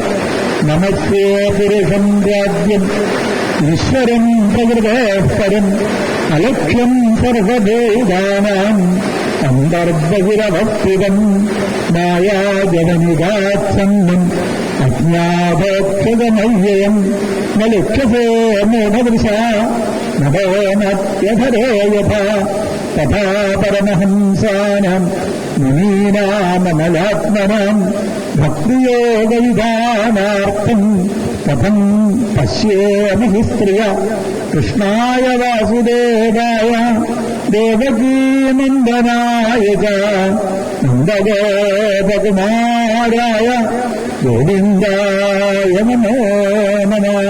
നമസ്തേ പുരുഷം രാജ്യം. ഭഗവാനെ കണ്ടാൽ ആദ്യം എന്താ ചെയ്യേണ്ടതെന്ന് സംശയിക്കണ്ട. ഭഗവാനെ കണ്ട ആദ്യം തന്നെ എന്താ വേണ്ടത്? നമസ്തേ, ഭഗവാന്റെ പാദങ്ങളിലേക്ക് വീണതാണ് നമസ്കരിക്കണം എന്ന് പറയും. അമ്പലത്തിൽ എത്തിയാൽ ആദ്യം എന്താ വേണ്ടത്? ഭഗവാനെ നമസ്കരിക്കുക അല്ലെ? സപ്താഹമണ്ഡപത്തിൽ എത്തിക്കഴിഞ്ഞാൽ ആദ്യം തന്നെ ഭഗവാനേതാ നമസ്കരിക്കണം. എന്തായാലും ഇന്ന് നമസ്കരിച്ചില്ല, ഇനിയിപ്പോ നാളെ എങ്ങനെയല്ല, നാളെ വരുമ്പോ ഞാൻ എന്തായാലും ഭഗവാന്റെ പാദങ്ങളിലേക്ക് ഇതാ വീണതാ നമസ്കരിക്കും അല്ലേ? അപ്പൊ കൃഷ്ണനെ കാണുമ്പോ നമസ്കരിക്കണം. എന്തിനാ നമസ്കരിക്കണം എന്ന് പറയുന്നത്? നമസ്കരിക്കുമ്പോഴാണ് നമ്മളുടെ അഹങ്കാരമൊക്കെ അതാ ഇല്ലാതാകുന്നത് അല്ലേ? എന്നാൽ നമ്മളെ ഈ ദേഹ അഹങ്കാരം നമസ്കരിക്കാൻ സമ്മതിക്കില്ല. പറയും നമസ്കരിക്കൽ പോയിട്ടോ തലയൊന്ന് താഴ്ത്തും ഇല്ല ആൾക്കാർ. ഞാൻ ആരാന്നാ വിചാരിച്ചത്? നിങ്ങളുടെ പറഞ്ഞ തല ഉയർത്തി ഉയർത്തി ഉയർത്തി അല്ലേ? ചില ആൾക്കാരൊക്കെ നടക്കുന്നത് കണ്ടല്ലേ? അങ്ങനെ ഒരാൾ അമ്പലത്തിൽ ഇങ്ങനെ തല ഉയർത്തി നടന്ന് ഒരു കല്ല് തട്ടി വീണു. കമ്മിറ്റിക്കാരൊക്കെ അടുത്തേക്ക് ചോദിച്ചു, ഈ കല്ലൊക്കെ അവിടെ ഇവിടെ കൊണ്ടിട്ട് ഒരു മൂലയ്ക്ക് കൂട്ടിയിട്ടൂടെ എന്ന്. അമ്പലത്തിലെ പരിവാര പ്രതിഷ്ഠയ്ക്ക് അത് അതാത് സ്ഥാനത്ത് വെക്കാനുള്ളത് അല്ലേ? ബലിക്കല്ലൊക്കെ അതാത് സ്ഥാനത്ത് വെക്കുക. അത് ഇയാൾക്ക് വിവരമില്ല വിചാരിച്ചു അല്ലേ? അയാളങ്ങനെ മേലോട്ട് വെച്ച് നടന്നതിന് മറ്റുള്ള ആൾക്കാരെ പറഞ്ഞിട്ടെന്താ കാര്യം അല്ലേ? അപ്പോ കൃഷ്ണനെ കാണുമ്പോ എന്താ വേണ്ടത്? കഴിയുന്നതും വേഗം തന്നെ നമസ്കരിക്കാനായിട്ട് സാധിക്കണം. നമസ്കരിക്കുമ്പോഴാണ് ഭഗവാന്റെ പാദങ്ങളെ കാണാൻ സാധിക്കുക. പാദത്തിന്റെ മുന്നിലുള്ള തിരുനഖങ്ങള് ചന്ദ്രൻ 10 കഷ്ണമായിട്ട് മാറി. 10 കഷ്ണമായിരിക്കുന്ന ചന്ദ്രൻ എവിടെയാ നിൽക്കണത് ചോദിച്ചാൽ കൃഷ്ണന്റെ പാദത്തിന്റെ മുന്നിലുള്ള തിരുനഖത്തിലാണ്. ഇതിനു വേണ്ടിയിട്ടാണ് ആരാണോ കൃഷ്ണന്റെ കാൽക്കിലേക്ക് വീണ് നമസ്കരിക്കുന്നത് അവരുടെ ശിരസിലേക്ക് ചന്ദ്രകിരണം ആവാൻ വേണ്ടിയിട്ടാണ് ചന്ദ്രൻ ഭഗവാന്റെ പാദങ്ങളിലിതാ വീണ് കിടക്കുന്നത്. ഭഗവാന്റെ പാദത്തിൽ നിന്നും വരുന്ന ചന്ദ്രകിരണങ്ങൾ ആരുടെ ശിരസിലാണ് എത്തിച്ചേരുന്നത്? അവർക്ക് പിന്നീട് ഒരിക്കലും ദുഃഖങ്ങൾ ഉണ്ടാവണില്ല. ദുഃഖം ഇല്ലാതാവണോ? കൃഷ്ണനെ കാണുമ്പോ വീണതാ നമസ്കരിച്ചാൽ മതി. നമസ്യേ പുരുഷം ത്വാദ്യം. ആരെയാ നമ്മൾ നമസ്കരിക്കുന്നത്? ഈ ശരീരത്തിനെയല്ല, ശരീരത്തിനെ നിലനിർത്തുന്നതായ ശരീരത്തിന്റെ ഉള്ളിലുള്ള ജീവാത്മാവിനെയാണ് ഇതാ നമസ്കരിക്കുന്നത്. അപ്പൊ നമസ്കാരം സ്വീകരിക്കുന്ന നമുക്ക് ചിലപ്പോൾ തോന്നും, വെറുതെ അല്ല കേട്ടോ, ഞാൻ കേമനായിട്ട് തന്നെ എന്നെ നമസ്കരിക്കണത് അല്ലേ? നമ്മളെ കേമത്വം കൊണ്ടല്ല, നമ്മളെല്ല നമസ്കരിക്കണത്. ആരെയാണ് നമസ്കരിക്കുന്നത്? ശരീരത്തിന്റെ ഉള്ളിലുള്ള ജീവനെയാണ്. സാധാരണ ഈ ഉത്സവത്തിന്റെ അന്നൊക്കെ കണ്ടുണ്ടാവും, ശ്രീകോവിലുള്ള ഭഗവാന്റെ വിഗ്രഹം കയ്യിലേക്ക് എടുത്ത് മേശാന്തിയോ കീശാന്തിയോ ഒക്കെ ആനയുടെ പുറത്തേക്ക് അങ്ങോട്ട് കയറി കഴിഞ്ഞാൽ മുന്നിൽ നിൽക്കുന്ന ആൾക്കാരൊക്കെ എന്ത് ചെയ്യും? വീണം അങ്ങോട്ട് നമസ്കരിക്കും. അപ്പൊ മേശാന്തിക്ക് തോന്നുക, വെറുതെ അല്ല കേട്ടോ, ഞാൻ കേമനായിട്ട് തന്നെ എന്നതാ നമസ്കരിക്കണത്. അയാളെ നമസ്കരിക്കില്ല എന്നല്ല, അപ്പൊ അയാളല്ല നമസ്കരിച്ചത്. ആരെയാണ് നമസ്കരിച്ചത്? ഭഗവാനാണ്. അതേപോലെ ഈ ശരീരത്തിനല്ല നമസ്കരിക്കുന്നത്, ശരീരത്തിന്റെ ഉള്ളിലുള്ള പുരുഷൻ. പുരുഷു ശേതേ ഇതി പുരുഷ. സകല ശരീരത്തിന്റെയും ഉള്ളില് ജീവാത്മാവായിക്കൊണ്ട് കുടിക്കൊള്ളുന്ന ഭഗവാനെയാണ് നമസ്കരിക്കുന്നത്. അങ്ങനെ തോന്നിക്കഴിഞ്ഞാൽ നമുക്ക് അഹങ്കാരം ഉണ്ടാവോ? ഒരിക്കലും അഹങ്കാരം ഉണ്ടാവും. ഇനിയല്ല കേട്ടോ ചെയ്യണത്, ഇതൊക്കെ ആരെയാ ചെയ്യണത്? ഭഗവാനെയാണ് എന്നുള്ളൊരു ബോധം നമുക്കതാ ഉണ്ടാവണം. പുരുഷം ആദ്യം ഈശ്വരം പ്രകൃതേ പരം. ആ ഭഗവാൻ എങ്ങനെയുള്ള ആളാണ്? പ്രകൃതിക്കും പരനായിരിക്കുന്ന ആളാണ്. ഇന്ന് ഈ കാണുന്നതായിരിക്കുന്ന എല്ലാ വസ്തുക്കളെയും നിയന്ത്രിക്കുന്നത് സാക്ഷാൽ ശ്രീകൃഷ്ണ ഭഗവാനാണ്. നടോ നാട്യധരോ യഥ. ഭഗവാൻ ഈ ലോകത്ത് നടത്തുന്നതായ പലതരത്തിലുള്ള നാടകങ്ങള് എങ്ങനെ മായാജവനികാച്ഛന്നൻ അജ്ഞാഭോക്ഷജമവ്യയം. മായയാകുന്ന തിരശീലയുടെ പിന്നിലിരുന്നു കൊണ്ട് ഭഗവാൻ നടത്തുന്നതായ നാടകങ്ങളെ നമുക്കതാ മനസ്സിലാവുന്നില്ല. ഇതൊക്കെ ആദ്യം തീരുമാനിച്ചിട്ടുണ്ട്? ഒക്കെ ഭഗവാൻ തീരുമാനിച്ചിട്ടുണ്ട് അല്ലെ. ഇന്നിപ്പോ ഇവിടെ വന്നിരിക്കണമെന്നും ഇവിടെ ഇരുന്ന് ഭാഗവതം വായിക്കണമെന്നും ഇന്നത് അവിടെ ഇരുന്ന് ഈ ഭാഗവതം കേൾക്കണമെന്നും ഒക്കെ ആര് തീരുമാനിച്ചിട്ടുണ്ട്? ഒക്കെ മുന്നേ ഭഗവാൻ ഇതാ തീരുമാനിച്ചിട്ടുണ്ട് അല്ലെ. ആ ഈശ്വരൻ വിചാരിച്ചത് മാത്രമേ ഈ ലോകത്തതാ നടക്കുള്ളൂ. ഭഗവാൻ എന്തൊക്കെയാണോ തീരുമാനിച്ചത് അതേ നടക്കുള്ളൂ. അതുകൊണ്ടാണ് ഭഗവാന് പ്രഭു എന്നുള്ള ഒരു പേര് കിട്ടിയത്. പ്രഭു എന്ന് പറഞ്ഞാൽ എന്താ അർത്ഥം? കർത്തും അകർത്തും അന്യഥാകർത്തും പ്രഭു എന്ന് പറയും. ചെയ്യണമെന്ന് വിചാരിക്കുന്ന കാര്യങ്ങളെ ചെയ്യുന്നയാളെയാണ് പ്രഭു എന്ന് പറയുക. ചെയ്യണമെന്ന് വിചാരിക്കുന്ന കാര്യത്തിനെ മറ്റൊന്നാക്കി തീർക്കാൻ ആർക്കേ സാധിക്കൂ? ഭഗവാന് മാത്രമേ സാധിക്കുള്ളൂ അല്ലെ. ചെയ്യണ്ടെന്ന് വിചാരിച്ചതിനെ ചെയ്യാതിരിക്കാൻ ഭഗവാനെ സാധിക്കുള്ളൂ. നമ്മളുടെ സ്ഥിതി ഒന്ന് ആലോചിച്ച് നോക്കൂ അല്ലെ. നമ്മൾ ഓരോ കാര്യങ്ങളൊക്കെ ഇങ്ങനെ തീരുമാനിക്കും. നാളെ രാവിലെ 3 മണിക്ക് തന്നെ എഴുന്നേൽക്കും. എന്നിട്ട് അലാറൊക്കെ വെക്കും ആൾക്കാർ. എനിക്കോ ഇല്ലയോ എന്നേ സംശയമുള്ളൂ അല്ലെ. നേരത്തെ എഴുന്നേൽക്കുന്നവരാണെങ്കിൽ എന്തല്ലോ തീരുമാനം നടപ്പിലാക്കാൻ സാധിക്കുന്നുള്ളൂ. അപ്പൊ തീരുമാനങ്ങൾ നടപ്പിലാക്കാൻ സാധിക്കുന്നയാളെയാണ് പ്രഭു എന്നതാ പറയാൻ. അങ്ങനെ ഭഗവാൻ ഓരോ തീരുമാനങ്ങൾ അതേ എടുത്തിട്ടുണ്ട്. ആർക്ക് വേണ്ടി? നമ്മൾക്ക് വേണ്ടിയിട്ടാണ് ഭഗവാൻ തീരുമാനങ്ങൾ എടുത്തത്. അപ്പൊ ഈശ്വരൻ എന്തൊക്കെയാണോ ഈ ലോകത്തെ വെച്ച് നടത്തുന്നത് എന്നുള്ളത് ആരറിയണില്ല, നമ്മളിതാ ഒരിക്കലും അറിയണില്ല. എങ്ങനെ? മായാജവനികാച്ഛന്നം. ഭഗവാന്റെ മായയാകുന്ന തിരശീലയുടെ ഉള്ളിലിരിക്കുന്ന ആൾക്കാരാണ്. മായയാൽ വലയം പെട്ടിരിക്കുന്ന ആൾക്കാരാണ് നമ്മളൊക്കെ. മായ ബാധിച്ചതായിരിക്കും നമുക്ക് ഈശ്വരനെ അറിയാനായിട്ട് ഇതാ സാധിക്കുന്നില്ല. എന്തൊക്കെയാപ്പം നാളെ നടക്കാൻ നമുക്ക് ഇന്ന് പറയാൻ പറ്റൂ? ഒരിക്കലും പറയാൻ സാധിക്കും. എന്നാ പറയാൻ പറ്റുന്ന ഒരാളുണ്ട്. ആരാണ്? സാക്ഷാൽ ഭഗവാന്.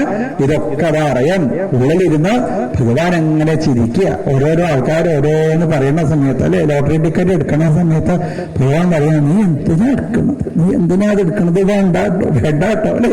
ഞാൻ ഭഗവാൻ പറഞ്ഞു, നീ മറ്റേ ടിക്കറ്റ് എടുത്തോട്ടോ. അതെടുത്തു. അത് ആർക്കറിയാം? ആദ്യമേ ഭഗവാൻ അറിയാം അല്ലെ.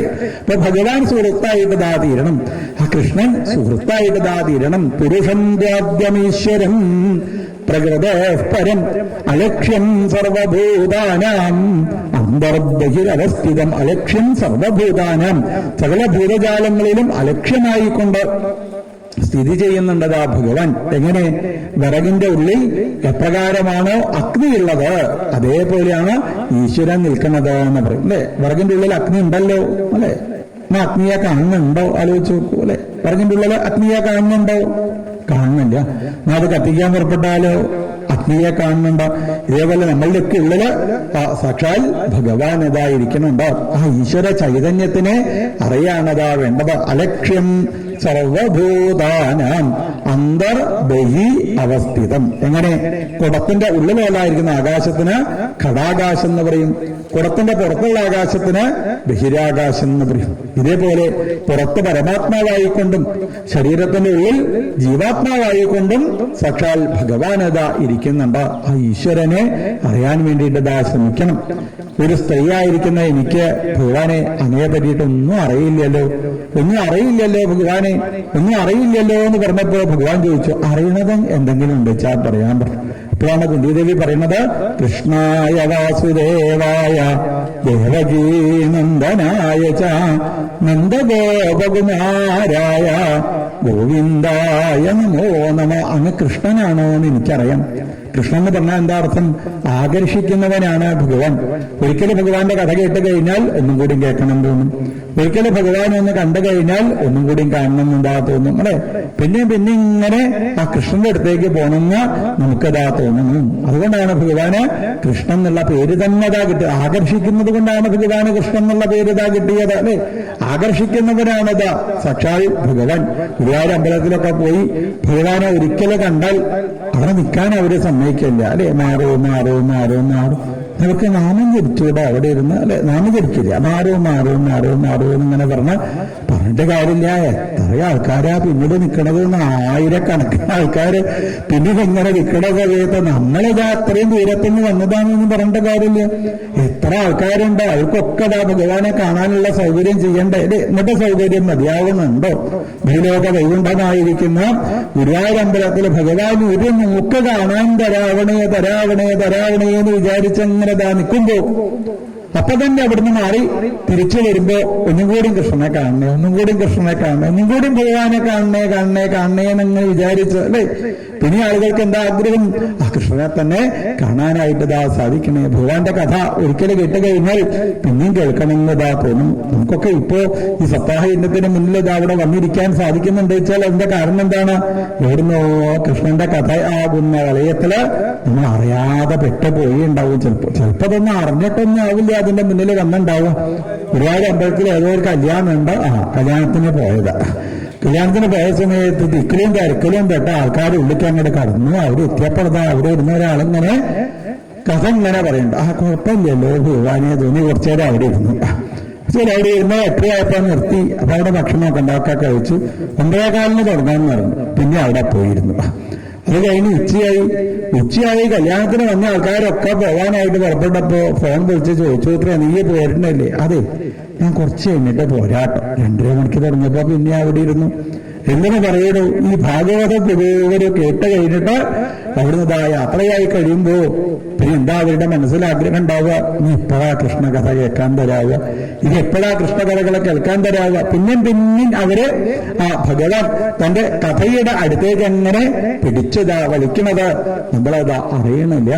ഒരിക്കലും ഭഗവാന്റെ കഥ കേട്ട് കഴിഞ്ഞാൽ പിന്നെയും കാണണമെന്നതാ തോന്നുന്നു, പിന്നെയും ഭഗവാന്റെ ആ കഥ കേൾക്കണമെന്നതാ തോന്നുന്നു. സുന്ദന്തി ഗായന്തി ഗൃണന്തി അഭീക്ഷ്ണശാൻ സ്മരന്തി നന്ദന്തി തവേഹിതം ജന തയേവ പശ്യന്തി.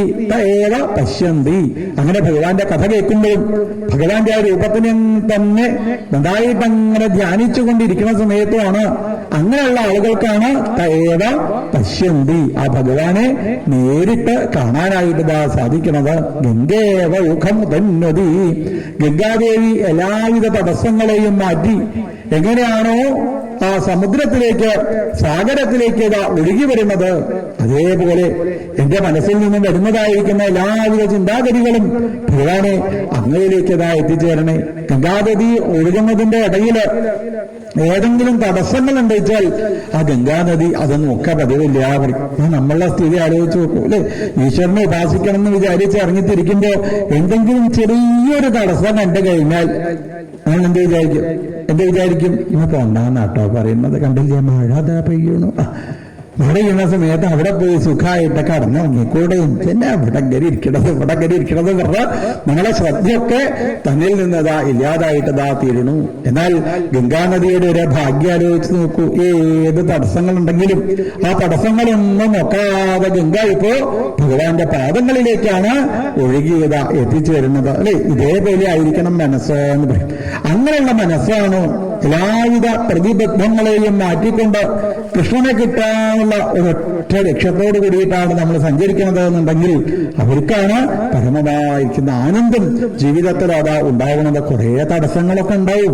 ഇപ്പൊ സപ്താഹ യജ്ഞാണെന്ന് വെച്ചാലും അതല്ലേ, മഴയൊക്കെ പെയ്യുന്ന സമയത്ത് നമ്മൾ മഴ പെയ്യുണ്ടോ വിചാരിച്ച് ഇവിടെ വന്നിരുന്നില്ല വെച്ചാല് എന്താ നമ്മളിൽ നിന്ന് പോണത് അല്ലെ. ഈ സുലഭമായിരിക്കുന്ന ഇത്രയും സുലഭമായി ലഭിക്കുന്നതായ ശ്രീമദ് ഭാഗവതം ആലോചിച്ച് നോക്കൂ. ഈ ഭാഗവത സപ്താഹ യജ്ഞം ഇവിടെ ഈ സമയത്ത് നടക്കണം എന്ന് വെച്ചാൽ അതിന്റെ പിന്നിൽ എത്രത്തോളം പ്രവൃത്തി ഉണ്ടെന്നുള്ളതൊന്ന് ആലോചിച്ച് നോക്കൂ. എത്ര കാലം മുന്നേ ഈ ഭാഗവത സപ്താഹ യജ്ഞം ഇവിടെ നടക്കണം എന്നുള്ളത് നമ്മളത് തീരുമാനിച്ച് കൊണ്ടുവന്ന് ആ സപ്താഹ യജ്ഞം ഇവിടെ തുടങ്ങിക്കഴിഞ്ഞാൽ ആ അപ്പൊ ഒരു മഴ പെയ്യുന്നത്, ചെറിയൊരു മഴ പെയ്യുന്നത് കണ്ട ആൾക്കാരെന്ത് ചെയ്യും? വയ്യാട്ടോ, വീട്ടിലിരിക്കാം, കുറച്ചു നേരം കടന്നു ഉറങ്ങാട്ടോ, ഉറങ്ങായിരുന്നു നന്നായിരുന്നു വിചാരിച്ചങ്ങോട്ട് പോയി കഴിഞ്ഞാൽ നമ്മളൊന്നും എന്താ നഷ്ടപ്പെടുന്നത്? ഭഗവത് ഉപാസനയാണ്. ഈശ്വരന്റെ അടുത്ത് കിട്ടുന്ന അനുഗ്രഹം നമ്മളിൽ നിന്ന് ഈ ചെറിയ ഒരു സുഖത്തിന് വേണ്ടിയിട്ട് നമ്മൾ ഇല്ലാതാക്കാനതാ ചെയ്യണം. എത്രയോ വലിയതായിരിക്കുന്ന പുണ്യത്തിനെയാണ് നമ്മൾ ചെറിയൊരു സുഖം ആലോചിച്ച്, എന്താ ശരീരസുഖം ആലോചിച്ചുകൊണ്ട് നമ്മളതാ ഇല്ലാതാക്കണത് എന്ന് നമ്മളതാ അറിയുന്നില്ല. ഈ ലോകത്തിന് കിട്ടുന്ന സുഖമൊക്കെ ആലോചിച്ച് നോക്കൂ, അകപ്പാടെ കുറച്ചു നേരേ ഉള്ളൂ. സുഖാണ് എന്ന് പറയുന്നത് അല്ലെ. ചില ആൾക്കാരൊക്കെ ഞാൻ ഇന്ന ഭക്ഷണമേ കഴിക്കൂ കേട്ടോ, ഇന്ന സ്വാദുള്ള ഭക്ഷണം തന്നെ കഴിക്കണം, ഇന്ന സ്വാദുള്ള ഭക്ഷണം തന്നെ കഴിക്കണം എന്ന് വിചാരിച്ച്, നേരത്തെ നമ്മൾ കേട്ടല്ലോ 75,000 ഉറുപ്പ്യന്റെ ഒരു സാധനം കഴിക്കണം എന്ന് വിചാരിച്ച് സിംഗപ്പൂരിൽ പോയ ആളുടെ കഥ അല്ലെ. കേട്ടില്ലേ അല്ലേ? ഇത് കഴിക്കണം. ആലോചിച്ച് നോക്കൂ, ഈ സ്വാദ് എത്ര നേരേ ഉള്ളൂ. ഓരോ ഭക്ഷണത്തിന്റെ സ്വാദ് എത്ര നേരേ ഉള്ളൂ? തന്റെ നാവിന്റെ മോള് നിൽക്കുന്ന സമയത്ത് മാത്രമേ ഉള്ളൂ അല്ലെ. നാവിന്റെ മോളങ്ങനെ നിൽക്കണ ഒരു 5 സെക്കൻഡോ 10 സെക്കൻഡോ നേരം മാത്രമേ ഉള്ളൂ ഈ സ്വാദ്. നമ്മുടെ വയറിലേക്ക് വയറിലെത്തിക്കഴിഞ്ഞാൽ എല്ലാ ഭക്ഷണവും ഒരേപോലെ തന്നെ അല്ലെ. അപ്പൊ ആകപ്പാടുള്ള ഒരു 10 സെക്കൻഡോ 20 സെക്കൻഡോ നമ്മളങ്ങോട്ട് മാറ്റി നിർത്തി കഴിഞ്ഞാൽ ആ സുഖം എനിക്ക് വേണ്ട. അതാണ് എന്ത് പറയാ? ത്യാഗം എന്നതാ പറയാ അല്ലെ. ഈ ത്യാഗം എന്നതേ നേട്ടം ഒക്കെ നമ്മൾ കോപ്പി എഴുതിയുണ്ടാവും. സ്കൂളിൽ പഠിക്കണം, എന്ത് കോപ്പി എഴുതാന്നല്ലാതെ ഇതിന്റെ അർത്ഥമൊക്കെ ആലോചിക്കൂ അല്ലെ. ത്യാഗം എന്നതേ നേട്ടം, ത്യാഗമാണ് നേട്ടം എന്ന് പറയും അല്ലെ. ത്യാഗമാണ് ജീവിതത്തില് നേട്ടമായിട്ട് അതാ മാറുന്നത്. മാറ്റി നിർത്താനായിട്ട് ഇതാ സാധിക്കണം. ചെറിയ സുഖത്തിനെ മാറ്റി നിർത്തുമ്പോൾ വലിയതായിരിക്കുന്ന ഭഗവാന്റെ അടുത്തു നിന്നുള്ള അനുഗ്രഹം നമുക്ക് ജീവിതത്തിൽ അതാ ഉണ്ടാകുന്നത് അല്ലെ. ഈ ലോകത്തിന് കിട്ടുന്ന സുഖമൊക്കെ എത്രയേ ഉള്ളൂ? അതൊക്കെ വളരെ കുറച്ചു നേരം മാത്രമേ ഉള്ളൂ. അത് എത്രയേ നമുക്ക് മനസ്സിലാവുള്ളൂ? ചെറുപ്പത്തിൽ മനസ്സിലാവില്ല. കുറെ കാലം കഴിഞ്ഞ് ഇവിടുന്ന് അങ്ങോട്ട് യാത്രയാവുന്നതിന്റെ 4 ദിവസം മുന്നേ അപ്പോഴാ ഓർമ്മ ഉണ്ടാവും, ഒരു ഭാഗവതം കാണണം കേട്ടോ എനിക്ക്. ഒരു ഭാഗവതം വിചാരിച്ച് ഭാഗവതമൊക്കെ കയ്യിൽ കിട്ടുമ്പോഴോ, ഭാഗവതം കയ്യിൽ കിട്ടിക്കഴിഞ്ഞാൽ തൃശ്ശൂർ പൂരത്തിന് പോയാൽ ചോദിക്കും, എന്താ ഒരു പുക ഇങ്ങനെ പോണത്, ശബ്ദം കേൾക്കണില്ല? അത് തന്നെ, കാത് കേൾക്കാതെ ആവുമ്പോ, കാലുകൊണ്ട് നടക്കാൻ വയ്യാതാവുമ്പോ അല്ലെ, കൈകൊണ്ടൊന്നും ചെയ്യാൻ വയ്യാതാവുമ്പോ, ശരീരം നടക്കാൻ സമ്മതിക്കാത്ത അവസ്ഥയിൽ വരുന്ന സമയത്താണ് പലരും ഈശ്വരനെ പറ്റിയത് ആലോചിക്കുക. എന്റെ ജീവിതത്തിലെ ഇതുവരെയുള്ള സമയമൊക്കെ വെറുതെയായില്ലേ ഭഗവാനെ, വെറുതെ നമ്മളുടെ ഓരോ നിമിഷത്തിനെയും നമ്മൾ വെറുതെ പാഴാക്കുന്നതിനെ നമ്മൾ ആലോചിക്കുന്നില്ല.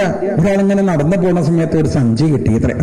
അവൾ വേഗം സഞ്ചി എടുത്ത് തന്റെ അരയിൽ വെച്ച് ഇയാളിങ്ങനെ നടന്ന് ഒരു കായലിന്റെ തീരത്തെത്തി.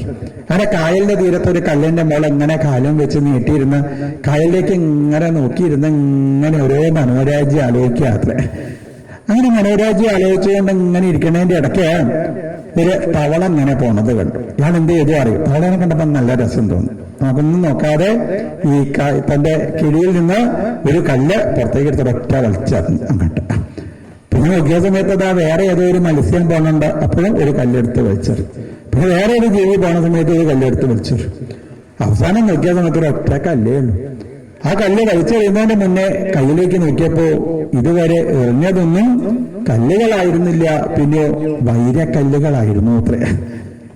കോടിക്കണക്കിന് വില വരുന്നതായ വൈരക്കല്ലുകളാണ് ഇതുവരെ താൻ ആ വെള്ളത്തിലേക്ക് വലിച്ചെറിഞ്ഞത് എന്നുള്ളത് ഇയാളിതാ ആലോചിക്കുന്നില്ല. അതേപോലെയല്ലേ നമ്മളുടെ ഓരോ ദിവസവും ഇതാ ഇല്ലാതായത് അല്ലെ. എത്ര ദിവസങ്ങൾ അതാ പാടാക്കി ജീവിതത്തിൽ കടന്നുറങ്ങി ഇങ്ങനെ, അല്ലെങ്കിൽ മറ്റുള്ളവരെ കാര്യങ്ങളെ വെറുതെ ഈ ലോകത്തിലുള്ള ഓരോ കാര്യങ്ങളും ചിന്തിച്ച് അവനവന്റെ കാര്യത്തിനെ പറ്റിയിട്ട് ചിന്തിക്കാൻ നമുക്കിതാ സമയമില്ല. തനിക്ക് വേണ്ട കാര്യം ചെയ്യാനുള്ള സമയം നമ്മളിതാ കണ്ടെത്തുന്നില്ല. അതുകൊണ്ട് ഈശ്വരനെ ഉപാസിക്കൂ, ഭഗവാൻ ഉപാസിക്കുകയാണ് വേണ്ടത്. ഭഗവാന്റെ കഥകൾ കേൾക്കുമ്പോ ഭഗവാന്റെ രൂപത്തിനെ ധ്യാനിക്കുമ്പോഴാണ് തയേവ പശ്യന്തി, ആ കൃഷ്ണനെ നമുക്ക് നേരിട്ട് കാണാനായിട്ട് ഇതാ സാധിക്കുന്നത്. അങ്ങനെ ആ ഗംഗാദേവി സാഗരത്തിലേക്ക് ഒഴുകുന്നത് പോലെ എന്റെ എല്ലാവിധ മനോവൃത്തികളും ഭഗവാനെ അങ്ങേക്ക് തന്നതാ എത്തിച്ചേരണേ എന്ന് പറഞ്ഞ കുന്തിദേവി ഭഗവാനിതാ സ്തുതിച്ചു. അടുത്ത സ്തുതിയാണ് ഭീഷ്മരുടെ സ്തുതി. ദിവശ്ചുതമിവാമരം, ഭീഷ്മരെങ്ങനെ കൗരവ സൈന്യ സാഗരത്തിന്റെ ഇടയ്ക്ക് കുരുക്ഷേത്ര ഭൂമിയില് കൂരമ്പകളെ കിടക്കയാക്കിക്കൊണ്ട് കിടക്കുന്നതായ രംഗം. ഇപ്പോ ദൂരത്തുനിന്ന് നോക്കിക്കഴിഞ്ഞാൽ ഒരു വലിയ മരം, എങ്ങനെ ഒരു ദേവൻ വീണ് കിടക്കുകയാണോ തോന്നുന്നത്. ദേവലോകത്തു നിന്നും വീണത് വലിയൊരു മരം പോലെ, ഒരു വൃക്ഷം പോലെ കിടക്കുന്നതായ ആ ഭീഷ്മര്, എന്തൊന്നുമില്ലാത്ത തേജസ്സോട് കൂടിയിട്ട് കിടക്കുന്ന ഭീഷ്മര്. ഇവിടെ മഹാഭാരത യുദ്ധമൊക്കെ കഴിഞ്ഞ് രാജാവായിട്ടിരിക്കുന്ന പാണ്ഡവര്, ആ പാണ്ഡവർക്ക് ഭഗവാൻ പലതരത്തിലുള്ള ഉപദേശങ്ങളൊക്കെ അതാ കൊടുത്തു. ഏത് ഉപദേശം കേട്ടിട്ടും ഇപ്പോ പാണ്ഡവർക്ക് സ്വൈര്യം, സ്വസ്ഥത എന്ന് പറഞ്ഞത് ജീവിതത്തിൽ ഇല്ലാത്ര. യുധിഷ്ഠിരൻ വീട്ടിൽ നിന്ന് പുറത്തേക്ക് ഇറങ്ങുന്ന സമയത്ത് കണ്ണുനീര് ഒലിപ്പിക്കുന്നതായ ആ സ്ത്രീകളെ കാണുമ്പോ യുധിഷ്ഠിരന് തോന്നുന്നു, ഇവരുടെയൊക്കെ ഭർത്താവ് യുദ്ധത്തിലെ മരിക്കാനുള്ള കാരണക്കാരൻ ഞാനല്ലേ, എന്റെ സ്വർണ്ണ സിംഹാസനം മോഹല്ലേ ഇവരൊക്കെ അതാ മരിക്കാനുള്ള കാരണം.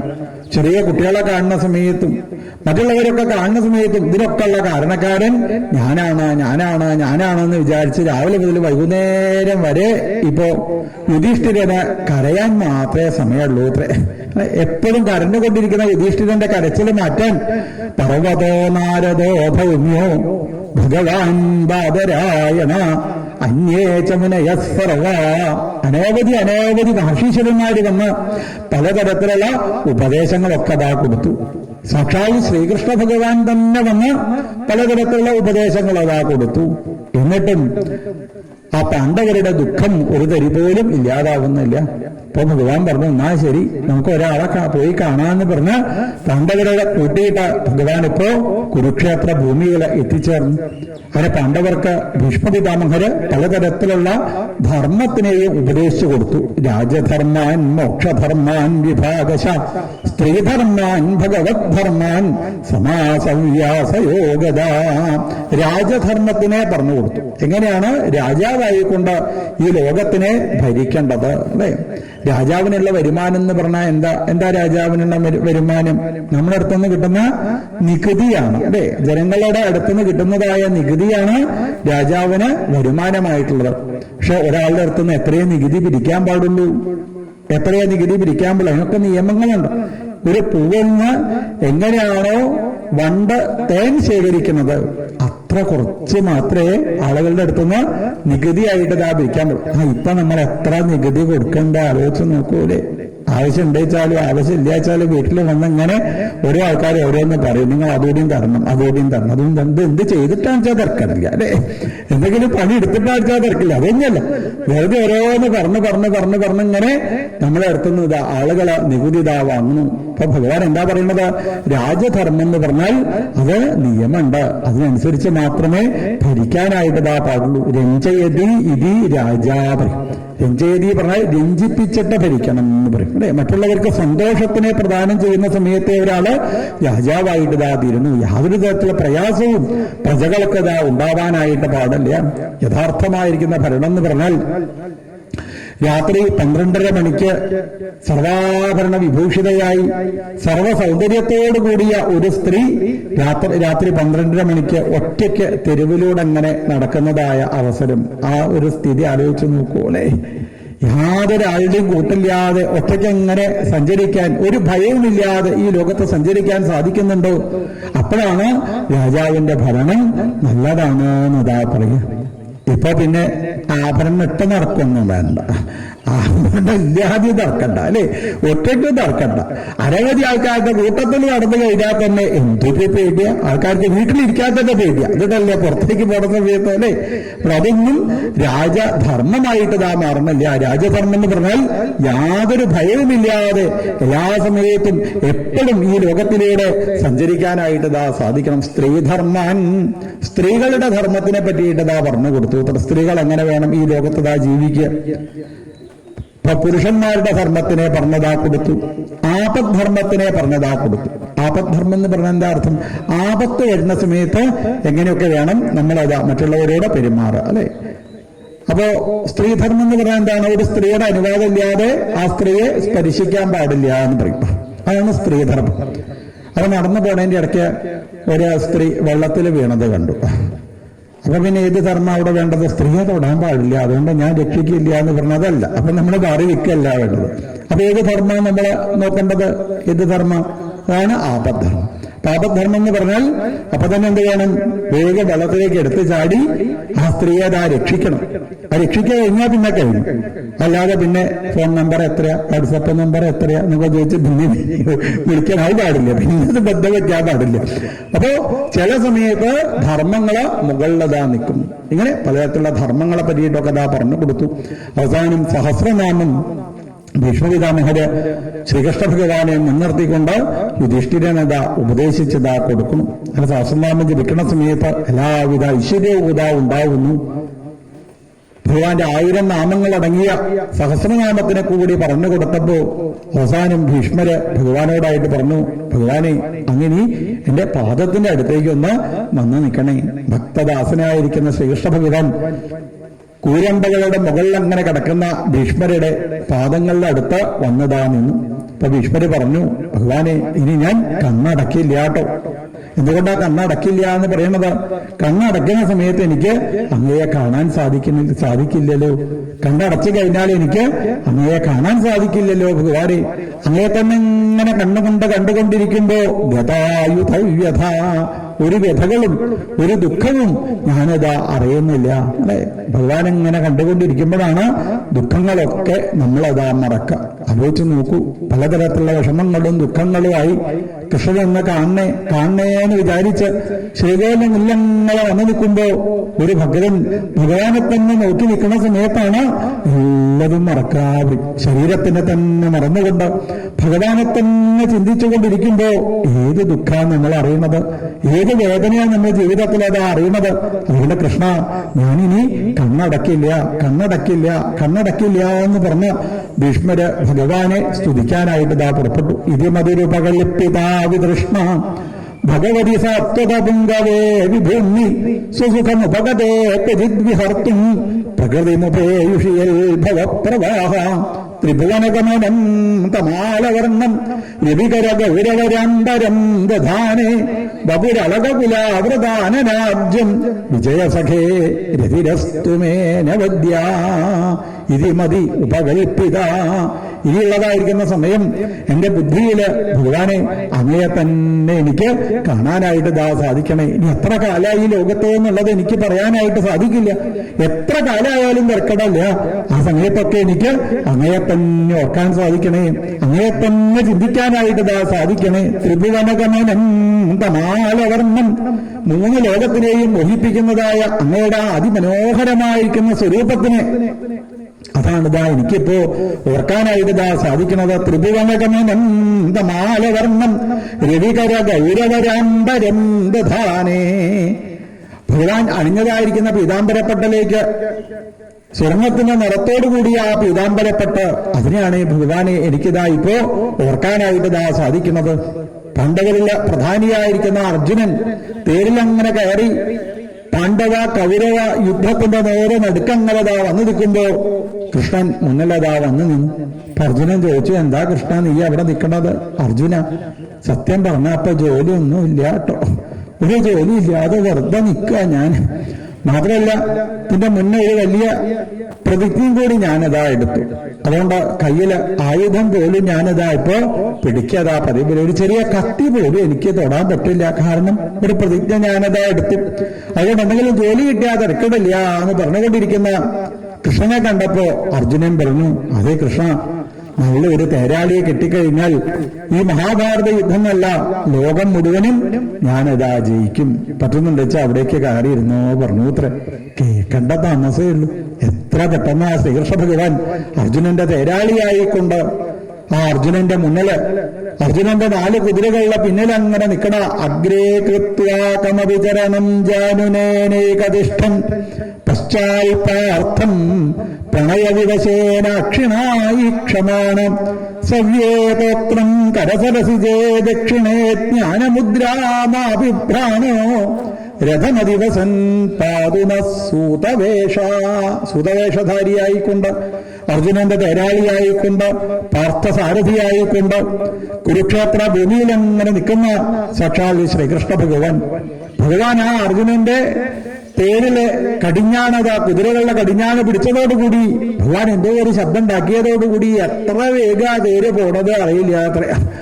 അവിടേക്ക് അർജുനന് വല്ലാത്ത വിഷമായി. കൃഷ്ണ, അങ്ങോട്ട് പോകരുത്, അങ്ങോട്ട് പോയി കഴിഞ്ഞിട്ട് വെച്ചാൽ അവരുടെ കൈയുള്ളതായിരിക്കുന്ന കൂര അമ്പേറ്റ് ഞാനിതാ മരിക്കും എന്ന് പറഞ്ഞങ്ങനെ കരയണതായിരിക്കുന്ന അർജുനനെ കാണുമ്പോ അർജുനന്റെ എല്ലാവിധ വിഷമങ്ങളെയും ദുഃഖങ്ങളെയും ഇല്ലാതാക്കാൻ വേണ്ടി അർജുനന്റെ മുഖത്തേക്ക് കാരുണ്യ കടാക്ഷം ധരിക്കുന്നതായിരിക്കുന്ന കൃഷ്ണ, അങ്ങയുടെ അതിമനോഹരമായിരിക്കുന്ന സ്വരൂപമാണ് എനിക്കിതാ ഇപ്പോ ഓർക്കാനായിട്ട് ഇതാ സാധിക്കുന്നത്. ഇങ്ങനെ അങ്കനാമങ്കനാമന്തരേ മാധവം മാധവം മാധവം ചാന്തരേണങ്കന. രാസക്രീഡാ മണ്ഡപത്തിൽ വെച്ച് അതിമനോഹര സ്വരൂപത്തിൽ അങ്ങനെ നിൽക്കുന്ന അങ്ങയുടെ ആ സൗന്ദര്യധാമത്തിനെയാണ് ഭഗവാനെ എനിക്കിതാ ഇപ്പോ ഓർക്കാനായിട്ട് ഇതാ സാധിക്കുന്നത്. പാണ്ഡവരുടെ രാജസൂയ രംഗത്തിൽ അതിമനോഹര സ്വരൂപം സ്വീകരിച്ചുകൊണ്ട് പീതാംബരപ്പെട്ടുടുത്ത പാദങ്ങളിൽ സ്വർണത്തിന്റെ പാദസരമൊക്കെ അണിഞ്ഞ് വനമാലയൊക്കെ അണിഞ്ഞ് അതിമനോഹരമായി പുഞ്ചിരിച്ചു നിൽക്കുന്ന സ്വർണ്ണ കിരീടമൊക്കെ അണിഞ്ഞുകൊണ്ടിരിക്കുന്ന അങ്ങയുടെ അതിമനോഹരമായ സ്വരൂപമാണ് ഭഗവാനെ എനിക്കിതാ ഇപ്പോ ഓർക്കാനായിട്ട് സാധിക്കുന്നത്. പ്രതിദൃശമിതമൈകഥാം അർക്കമേകം ഏകം അർക്കൻ. ആകാശത്ത് ഒരു സൂര്യനെ ഉള്ളിച്ചാലും നോക്കുന്ന ആൾക്കാർക്കൊക്കെ എന്ത് തോന്നും? എന്റെ സൂര്യൻ എന്നതാ തോന്നും. അതെ, ആണോ? ഈ വെളുത്ത വാവൊക്കെ വരുന്ന സമയത്ത് അല്ലെ ആകാശത്ത് ചന്ദ്രനെ കണ്ട കുട്ടികൾ എന്ത് ചെയ്യും? കുട്ടികളിങ്ങനെ അങ്ങോട്ടോടും അല്ലെ. അങ്ങോട്ട് ഓടുന്ന സമയത്ത് നമുക്ക് എന്ത് തോന്നും? എന്റെ കൂടെ ചന്ദ്രൻ വരുന്നുണ്ട്. അങ്ങോട്ട് ഓടുന്ന സമയത്ത് എന്റെ കൂടെ ചന്ദ്രൻ വരുന്നുണ്ടോ നമുക്കിതാ തോന്നും. ആ സത്യത്തിൽ ചന്ദ്രൻ എങ്ങോട്ടെങ്കിലും സഞ്ചരിക്കുന്നുണ്ടോ?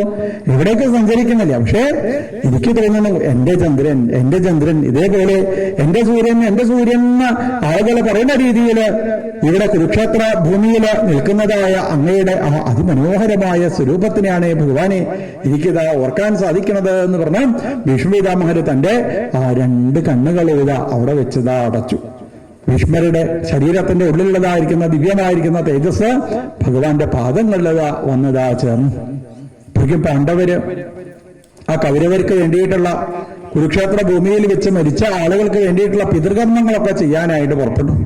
അപ്പൊ കുന്തിദേവി വന്ന പാണ്ഡവരോട് പറഞ്ഞു, അതെ, പിതൃകർമ്മം ചെയ്യാണെന്ന് വെച്ചാൽ ആദ്യമായിട്ട് പിതൃകർമ്മം ചെയ്യേണ്ടത് കർണന് വേണ്ടിയിട്ടാണ് പറഞ്ഞു അത്രേ. അപ്പൊ ചോദിച്ചു, അതെന്തിനാ അമ്മേ? കർണൻ ഞങ്ങളുടെ ശത്രു സൈന്യത്തിലല്ലേ ആളല്ലേ? മാത്രമല്ല ഒരു സൂതന്റെ പുത്രനല്ലേ? എന്തിനാ സൂതപുത്രനായിരിക്കുന്ന അവനെ ഞങ്ങള് വെറുതെ പിതൃകർമ്മം ചെയ്യണത് ചോദിച്ചു. പിന്നെ വരെ ആരോടും പറയാത്തതായിരിക്കുന്ന ആ രഹസ്യം കുന്തിദേവി ആരോടും പറയാതെ കൊണ്ടുകടന്ന ഒരു രഹസ്യമാണ് എന്ത്? തന്നിൽ നിന്ന് ഉണ്ടായതായിരിക്കുന്ന കർണന്റെ ചരിത്രം അല്ലെ. കുന്തിഭോജൻ എന്ന പേരായ രാജാവിന്റെ മകളാണ് കുന്തിദേവി. അപ്പൊ കുന്തിദേവി ചെറിയ കുട്ടിയായിട്ട് ഇരിക്കുമ്പോ ആ കൊട്ടാരത്തിലേക്ക് ദുർവാസാവ് മഹർഷി കയറി വന്നു. അപ്പൊ ദുർവാസാവ് ഈ മഹർഷീശ്വരന്മാർക്ക് സന്യാസിമാർക്ക് 4 മാസം ചാതുർമാസ്യമുണ്ട്. മഴയൊക്കെ പെയ്യുന്ന സമയത്ത് അവർ കാട്ടിൽ നിൽക്കില്ല. അവരെവിടെ നിൽക്കുക? ഏതെങ്കിലും പണമുള്ള ഈ പ്രഭുക്കന്മാരുടെ ഒക്കെ ഗൃഹങ്ങളിൽ വന്നതാ താമസിക്കും. അപ്പൊ അവരെ ശുശ്രൂഷിക്കേണ്ടതായിരിക്കുന്ന ചുമതലയൊക്കെ ഈ രാജാക്കന്മാർക്കാണതാ ഉള്ളത്, ഗൃഹസ്ഥാശ്രമികൾക്കാണുള്ളത്. അങ്ങനെ ദുർവാസാവ് ദ്രുപദധാര ഇവിടെ കുന്തിഭോജന്റെ അടുത്തതാ എത്തിച്ചേർന്നപ്പോ ദുർവാസാവിനെ നോക്കാനുള്ള ചുമതല കുന്തിദേവിയെയാണ് കുന്തിഭോജൻ ഏൽപ്പിച്ചത്. ദുർവാസാവ് എന്ന് പറഞ്ഞാലോ എന്തൊരു ദേഷ്യക്കാരനെ അറിയില്ല അല്ലെ. അത്രയും ദേഷ്യമുള്ള ആളാ ദുർവാസാവ്. പക്ഷെ ദുർവാസാവിന് ദേഷ്യം വരാത്ത രീതിയിൽ കുന്തിദേവി നന്നായിട്ട് അങ്ങോട്ട് പരിചരിച്ചു. ഇത്ര 4 മാസമായിട്ടും കുന്തിദേവിയുടെ മുഖത്തേക്കൊന്ന് നോക്കി കണ്ണുരുട്ടി നോക്കാൻ പോലും ഈ ദുർവാസാവിന് ഇതാ സാധിച്ചില്ല. ദുർവാസാവ് എന്തെങ്കിലും വിചാരിക്കുന്നതിന്റെ മുന്നേ കാര്യം സാധിപ്പിച്ചു കൊടുക്കും അത്രേ കുന്തിദേവി. അതാണ് എന്ത് പറയാ? പ്രത്യുൽപ്പന്ന മതിത്വം എന്ന് പറയും അല്ലെ. സ്ത്രീകൾക്കുള്ള ഒരു പ്രത്യേകതയാണ് പറയും. പ്രത്യുൽപ്പന്ന മതിത്വം എന്ന് പറയാൻ എന്താ അർത്ഥം? വിചാരിക്കുന്നതിന്റെ മുന്നേ കാര്യം സാധിപ്പിച്ചു കൊടുക്കാനുള്ള ഒരു കഴിവിനാണ് പ്രത്യുൽപ്പന്ന മതിത്വം എന്ന് പറയും. ഇയാളെ ചൂടുള്ള ചായ കഴിക്കണം വിചാരിക്കുന്നതിന് മുന്നേ അങ്ങനെ കയ്യിലെ പാത്രം കൊണ്ട് കൊണ്ടുപോയി വെക്കും. ഇത്ര തൊടാൻ പറ്റാത്ത എത്ര ചൂടുള്ള സാധനം കൊണ്ടുപോയിട്ട് ഇതാ കൊടുക്കും. അങ്ങനെ അവസാനം ആ ദുർവാസാവ് പറഞ്ഞു, ഞാൻ തോറ്റു കേട്ടോ കുന്തിദേവി, എന്റെ മുന്നിൽ ഞാനിതാ തോറ്റു. അതുകൊണ്ട് നിനക്ക് ഞാൻ കുറച്ച് വരങ്ങൾ തരാമെന്ന് പറഞ്ഞ് വരമൊക്കെ കൊടുത്തിട്ടാണ് ദുർവാസാവ് അവിടുന്ന് യാത്രയായത്. ഒരു ദിവസം കുന്തിദേവി രാവിലെ നേരത്തെ എഴുന്നേറ്റ് കുളിയൊക്കെ കഴിഞ്ഞ് നല്ല പട്ടുപാവാടൊക്കെ അതാ എടുത്തു കൊടുത്ത കണ്ണാടിന്റെ മുന്നിൽ പോയി എത്ര നേരം നിന്നതെന്നാ വിചാരിച്ചത്. കണ്ണാടിന്റെ മുന്നിൽ അങ്ങനെ നിന്ന് ശരീരത്തിനെ നല്ല സൗന്ദര്യമാക്കി മാറ്റി ഒരു 5:45, 5:50 ആയപ്പോ വീട്ടിൽ നിന്ന് പുറത്തേക്ക് ഇറങ്ങിയത്രേ. പുറത്തേക്ക് ഇറങ്ങി ആ ഉമ്മർപ്പടിയൊക്കെ കടന്ന് പുറത്തേക്ക് അങ്ങോട്ട് ഇറങ്ങിയപ്പോഴതാ നേരെ കിഴക്ക് ഭാഗത്ത് സുന്ദരനായിരിക്കുന്ന ഒരാള് നല്ല ചുക്കന്ന നിറത്തോട് കൂടിയിട്ട് ഒരാളങ്ങനെ അതാ കയറി ഇതാ നിൽക്കണുണ്ട് അത്രേ. നോക്കിയ സമയത്ത് ആരാ? സൂര്യഭഗവാന്. കുന്തിദേവി സൂര്യനെ കണ്ടപ്പോ നല്ല കയ്യോണ്ട് അങ്ങോട്ട് വിളിച്ചു, ഇങ്ങോട്ട് വരുന്നുണ്ടോ ചോദിച്ചു. പിന്നെയോ, ഞാൻ എന്റെ അടുത്തേക്ക് അല്ലാതെ പിന്നെ എങ്ങട്ടാ വരേണ്ടത് ചോദിച്ചു സൂര്യഭഗവാൻ. എന്തോ ഭാഭാഗ്യത്തിന് അന്ന് വാട്സപ്പ് ഉണ്ടായിരുന്നില്ല, അതോടെ ഉണ്ടായിരുന്നുള്ള സ്ഥിതി ആലോചിച്ചു. അങ്ങനെ കുന്തിദേവിയുടെ അടുത്തേക്ക് ആ സൂര്യഭഗവാൻ അതാ എത്തിച്ചേർന്നു എന്ന് മാത്രമല്ല ഒരു ഉണ്ണിയെ പ്രദാനം ചെയ്തിട്ടാണ് സൂര്യൻ അവിടുന്ന് യാത്രയായത്. കുന്തിദേവി ആലോചിച്ചു, വിവാഹം പോലും കഴിയാത്തതായിരിക്കുന്ന ഞാൻ ഈ കുട്ടിയുടെ അച്ഛൻ ആരാന്നുള്ളത് എങ്ങനെയാ നാട്ടുകാരോട് പറയുക അല്ലെ? വേഗം ഒരു പാത്രത്തിലാക്കി അവിടെ വന്നതാ ഒരു നദിയിലതാ ഒഴുക്കി വിട്ടു. അത് കിട്ടിയത് ഒരു സൂതനാണ്. ആ സൂതപുത്രനായിട്ടാണ് ഇതാ വളർന്നു വരുന്നത്. മാത്രമല്ല കർണൻ എന്ന പേരും കൂടി ഇട്ടു ഇത്രേ. അതുകൊണ്ട് ആ കർണൻ എന്ന പേരിട്ടത് അല്ലെ, കാതിലൊക്കെ സ്വർണ്ണാഭരണം അണിഞ്ഞുകൊണ്ട് അതുള്ള സ്വർണത്തിന്റെ നല്ലൊരു പോർച്ചട്ടൊക്കെ അണിഞ്ഞിട്ടാണ് ഈ ഉണ്ണി ഇതാ ഉണ്ടായത് അല്ലെ. കാരണം സ്വർണ്ണാഭരണമൊക്കെ അണിഞ്ഞിട്ടാ ഉണ്ണി ഭൂമിയിലേക്ക് വന്നത്. നമ്മളെ കുട്ടികളൊക്കെ അങ്ങനെ വന്നിരുന്നു വെച്ചാൽ അത്ര നന്നായിരുന്നു അല്ലെ. ആഭരണമൊക്കെ ഇട്ടിട്ടാ വന്നിരുന്നു വെച്ചാല് എത്ര സ്വർണത്തിനൊക്കെ എന്താ വില അല്ലെ. സ്വർണ്ണാഭരണമൊക്കെ അണിഞ്ഞിട്ടാത്രേ. ആരാ? സൂര്യന്റെ പുത്രന്. അതാണ് ആഭരണത്തോട് കൂടിയിട്ട് മുന്നിൽ അതാ എത്തിച്ചേർന്നത്. ഈ കഥ ഇന്ന് വരെ ആരോടും പറഞ്ഞില്ല അത്രേ. പക്ഷെ ഇപ്പോ ആ യുധിഷ്ഠിരനോട് പറഞ്ഞു, നീ പിതൃകർമ്മം ചെയ്യുകയാണെങ്കിൽ ആദ്യം കർണനിതാ പിതൃകർമ്മം ചെയ്യൂ പറഞ്ഞു. ഇപ്പൊ ചോദിച്ചു, അമ്മ എന്തേ ഇതുവരെ ഈ രഹസ്യം എന്നോടിതാ പറയാതിരുന്നത്? അതുകൊണ്ട് ഇനി ഒന്നും അമ്മയ്ക്ക് എന്നല്ല സ്ത്രീകൾക്ക് തന്നെ എന്താ മനസ്സിൽ വെക്കാൻ കഴിയാതെ പോട്ടെ ഏത് പറഞ്ഞ് പറഞ്ഞു അത്രേ. അതാണ് ഒരു രഹസ്യവും. അതെ, സ്ത്രീകൾക്കൊന്നും ഒരു രഹസ്യം മനസ്സിൽ വെക്കാനായിട്ട് സാധിക്കില്ല. ഇനി ആരോടും പറയരുതെന്ന് പറഞ്ഞാൽ തന്നെ അല്ലെ, എന്ത് ചെയ്താൽ മതി? ലോകം മുഴുവനും പാട്ടാവെന്ന് വെച്ചാൽ അപ്പൊ ആരോടും പറയരുതെന്ന് കൂടി പറഞ്ഞാൽ ഉറപ്പായിട്ട് രാവിലെ പേപ്പർ എത്തുന്നതിന് മുന്നേ ലോകം മുഴുവനും ഇതാ അറിഞ്ഞുണ്ടായിരിക്കും. ഇപ്പൊ സ്ത്രീ എന്ന് പറഞ്ഞാൽ എന്താ അർത്ഥം? നമ്മൾ പറയുന്ന സ്ത്രീ അല്ല അല്ലെ. സ്ത്രീ എന്ന് പറഞ്ഞാൽ എന്താ അർത്ഥം? ഈ പ്രകൃതിയെ മാത്രം ചിന്തിച്ചിരിക്കുന്ന ആൾക്കാരെയാണ് എന്ത് പറയാ? സ്ത്രീ എന്ന് പറയാ. പുരുഷൻ എന്ന് പറഞ്ഞാലോ പ്രകൃതിയിൽ നിന്ന് മാറി ഈശ്വരനെ മാത്രം ചിന്തിച്ചിരിക്കുന്ന ആൾക്കാരെയാണ് എന്ത് പറയാ? പുരുഷൻ എന്നതാ പറയാ. അപ്പൊ പ്രഭാഷണത്തിൽ ഇടയ്ക്കിടയ്ക്ക് ഇങ്ങനെ സ്ത്രീകള് പുരുഷൻ എന്നൊക്കെ കേൾക്കും. പുരുഷൻ എന്ന് പറഞ്ഞാൽ എന്താ അർത്ഥം? ഈശ്വരനെ ഉപാസിക്കുന്ന നമ്മളുടെ ജീവിതത്തിലെ ഭാവത്തിനാണ് പുരുഷഭാവം എന്ന് പറയും. ഈശ്വരനിൽ നിന്ന് അന്യമായിട്ടുള്ള ഈ പ്രകൃതിയെ മാത്രം ചിന്തിക്കുന്ന സമയത്തിനാണ് സ്ത്രീഭാവം എന്നതാ പറയുക. അങ്ങനെ പിതൃകർമ്മങ്ങളൊക്കെ ചെയ്ത് ഇപ്പോ രാജ്യം ഭരിക്കുന്നത് ആരാണ്? പാണ്ഡവരാണ് രാജ്യം ഭരിച്ചുകൊണ്ടിരിക്കുന്നത്. അങ്ങനെ ഭഗവാൻ അവിടെ നിന്ന് അനർത്ഥ രാജ്യത്തിലൂടെ നടന്ന് നേരെ തന്റെ ആ കൊട്ടാരത്തിലേക്ക് ദ്വാരകയിലേക്ക് എത്തിച്ചേരുന്നതായ ഭാഗങ്ങളൊക്കെയാണ് പിന്നീട് ഇതാ വർണ്ണിക്കുന്നത്. നമ്മളിതാ ഇപ്പോ നിർത്തി. കുറച്ചു നേരം കഴിഞ്ഞ് നമുക്ക് ഭാഗങ്ങളൊക്കെ അനുസ്മരിക്കാം.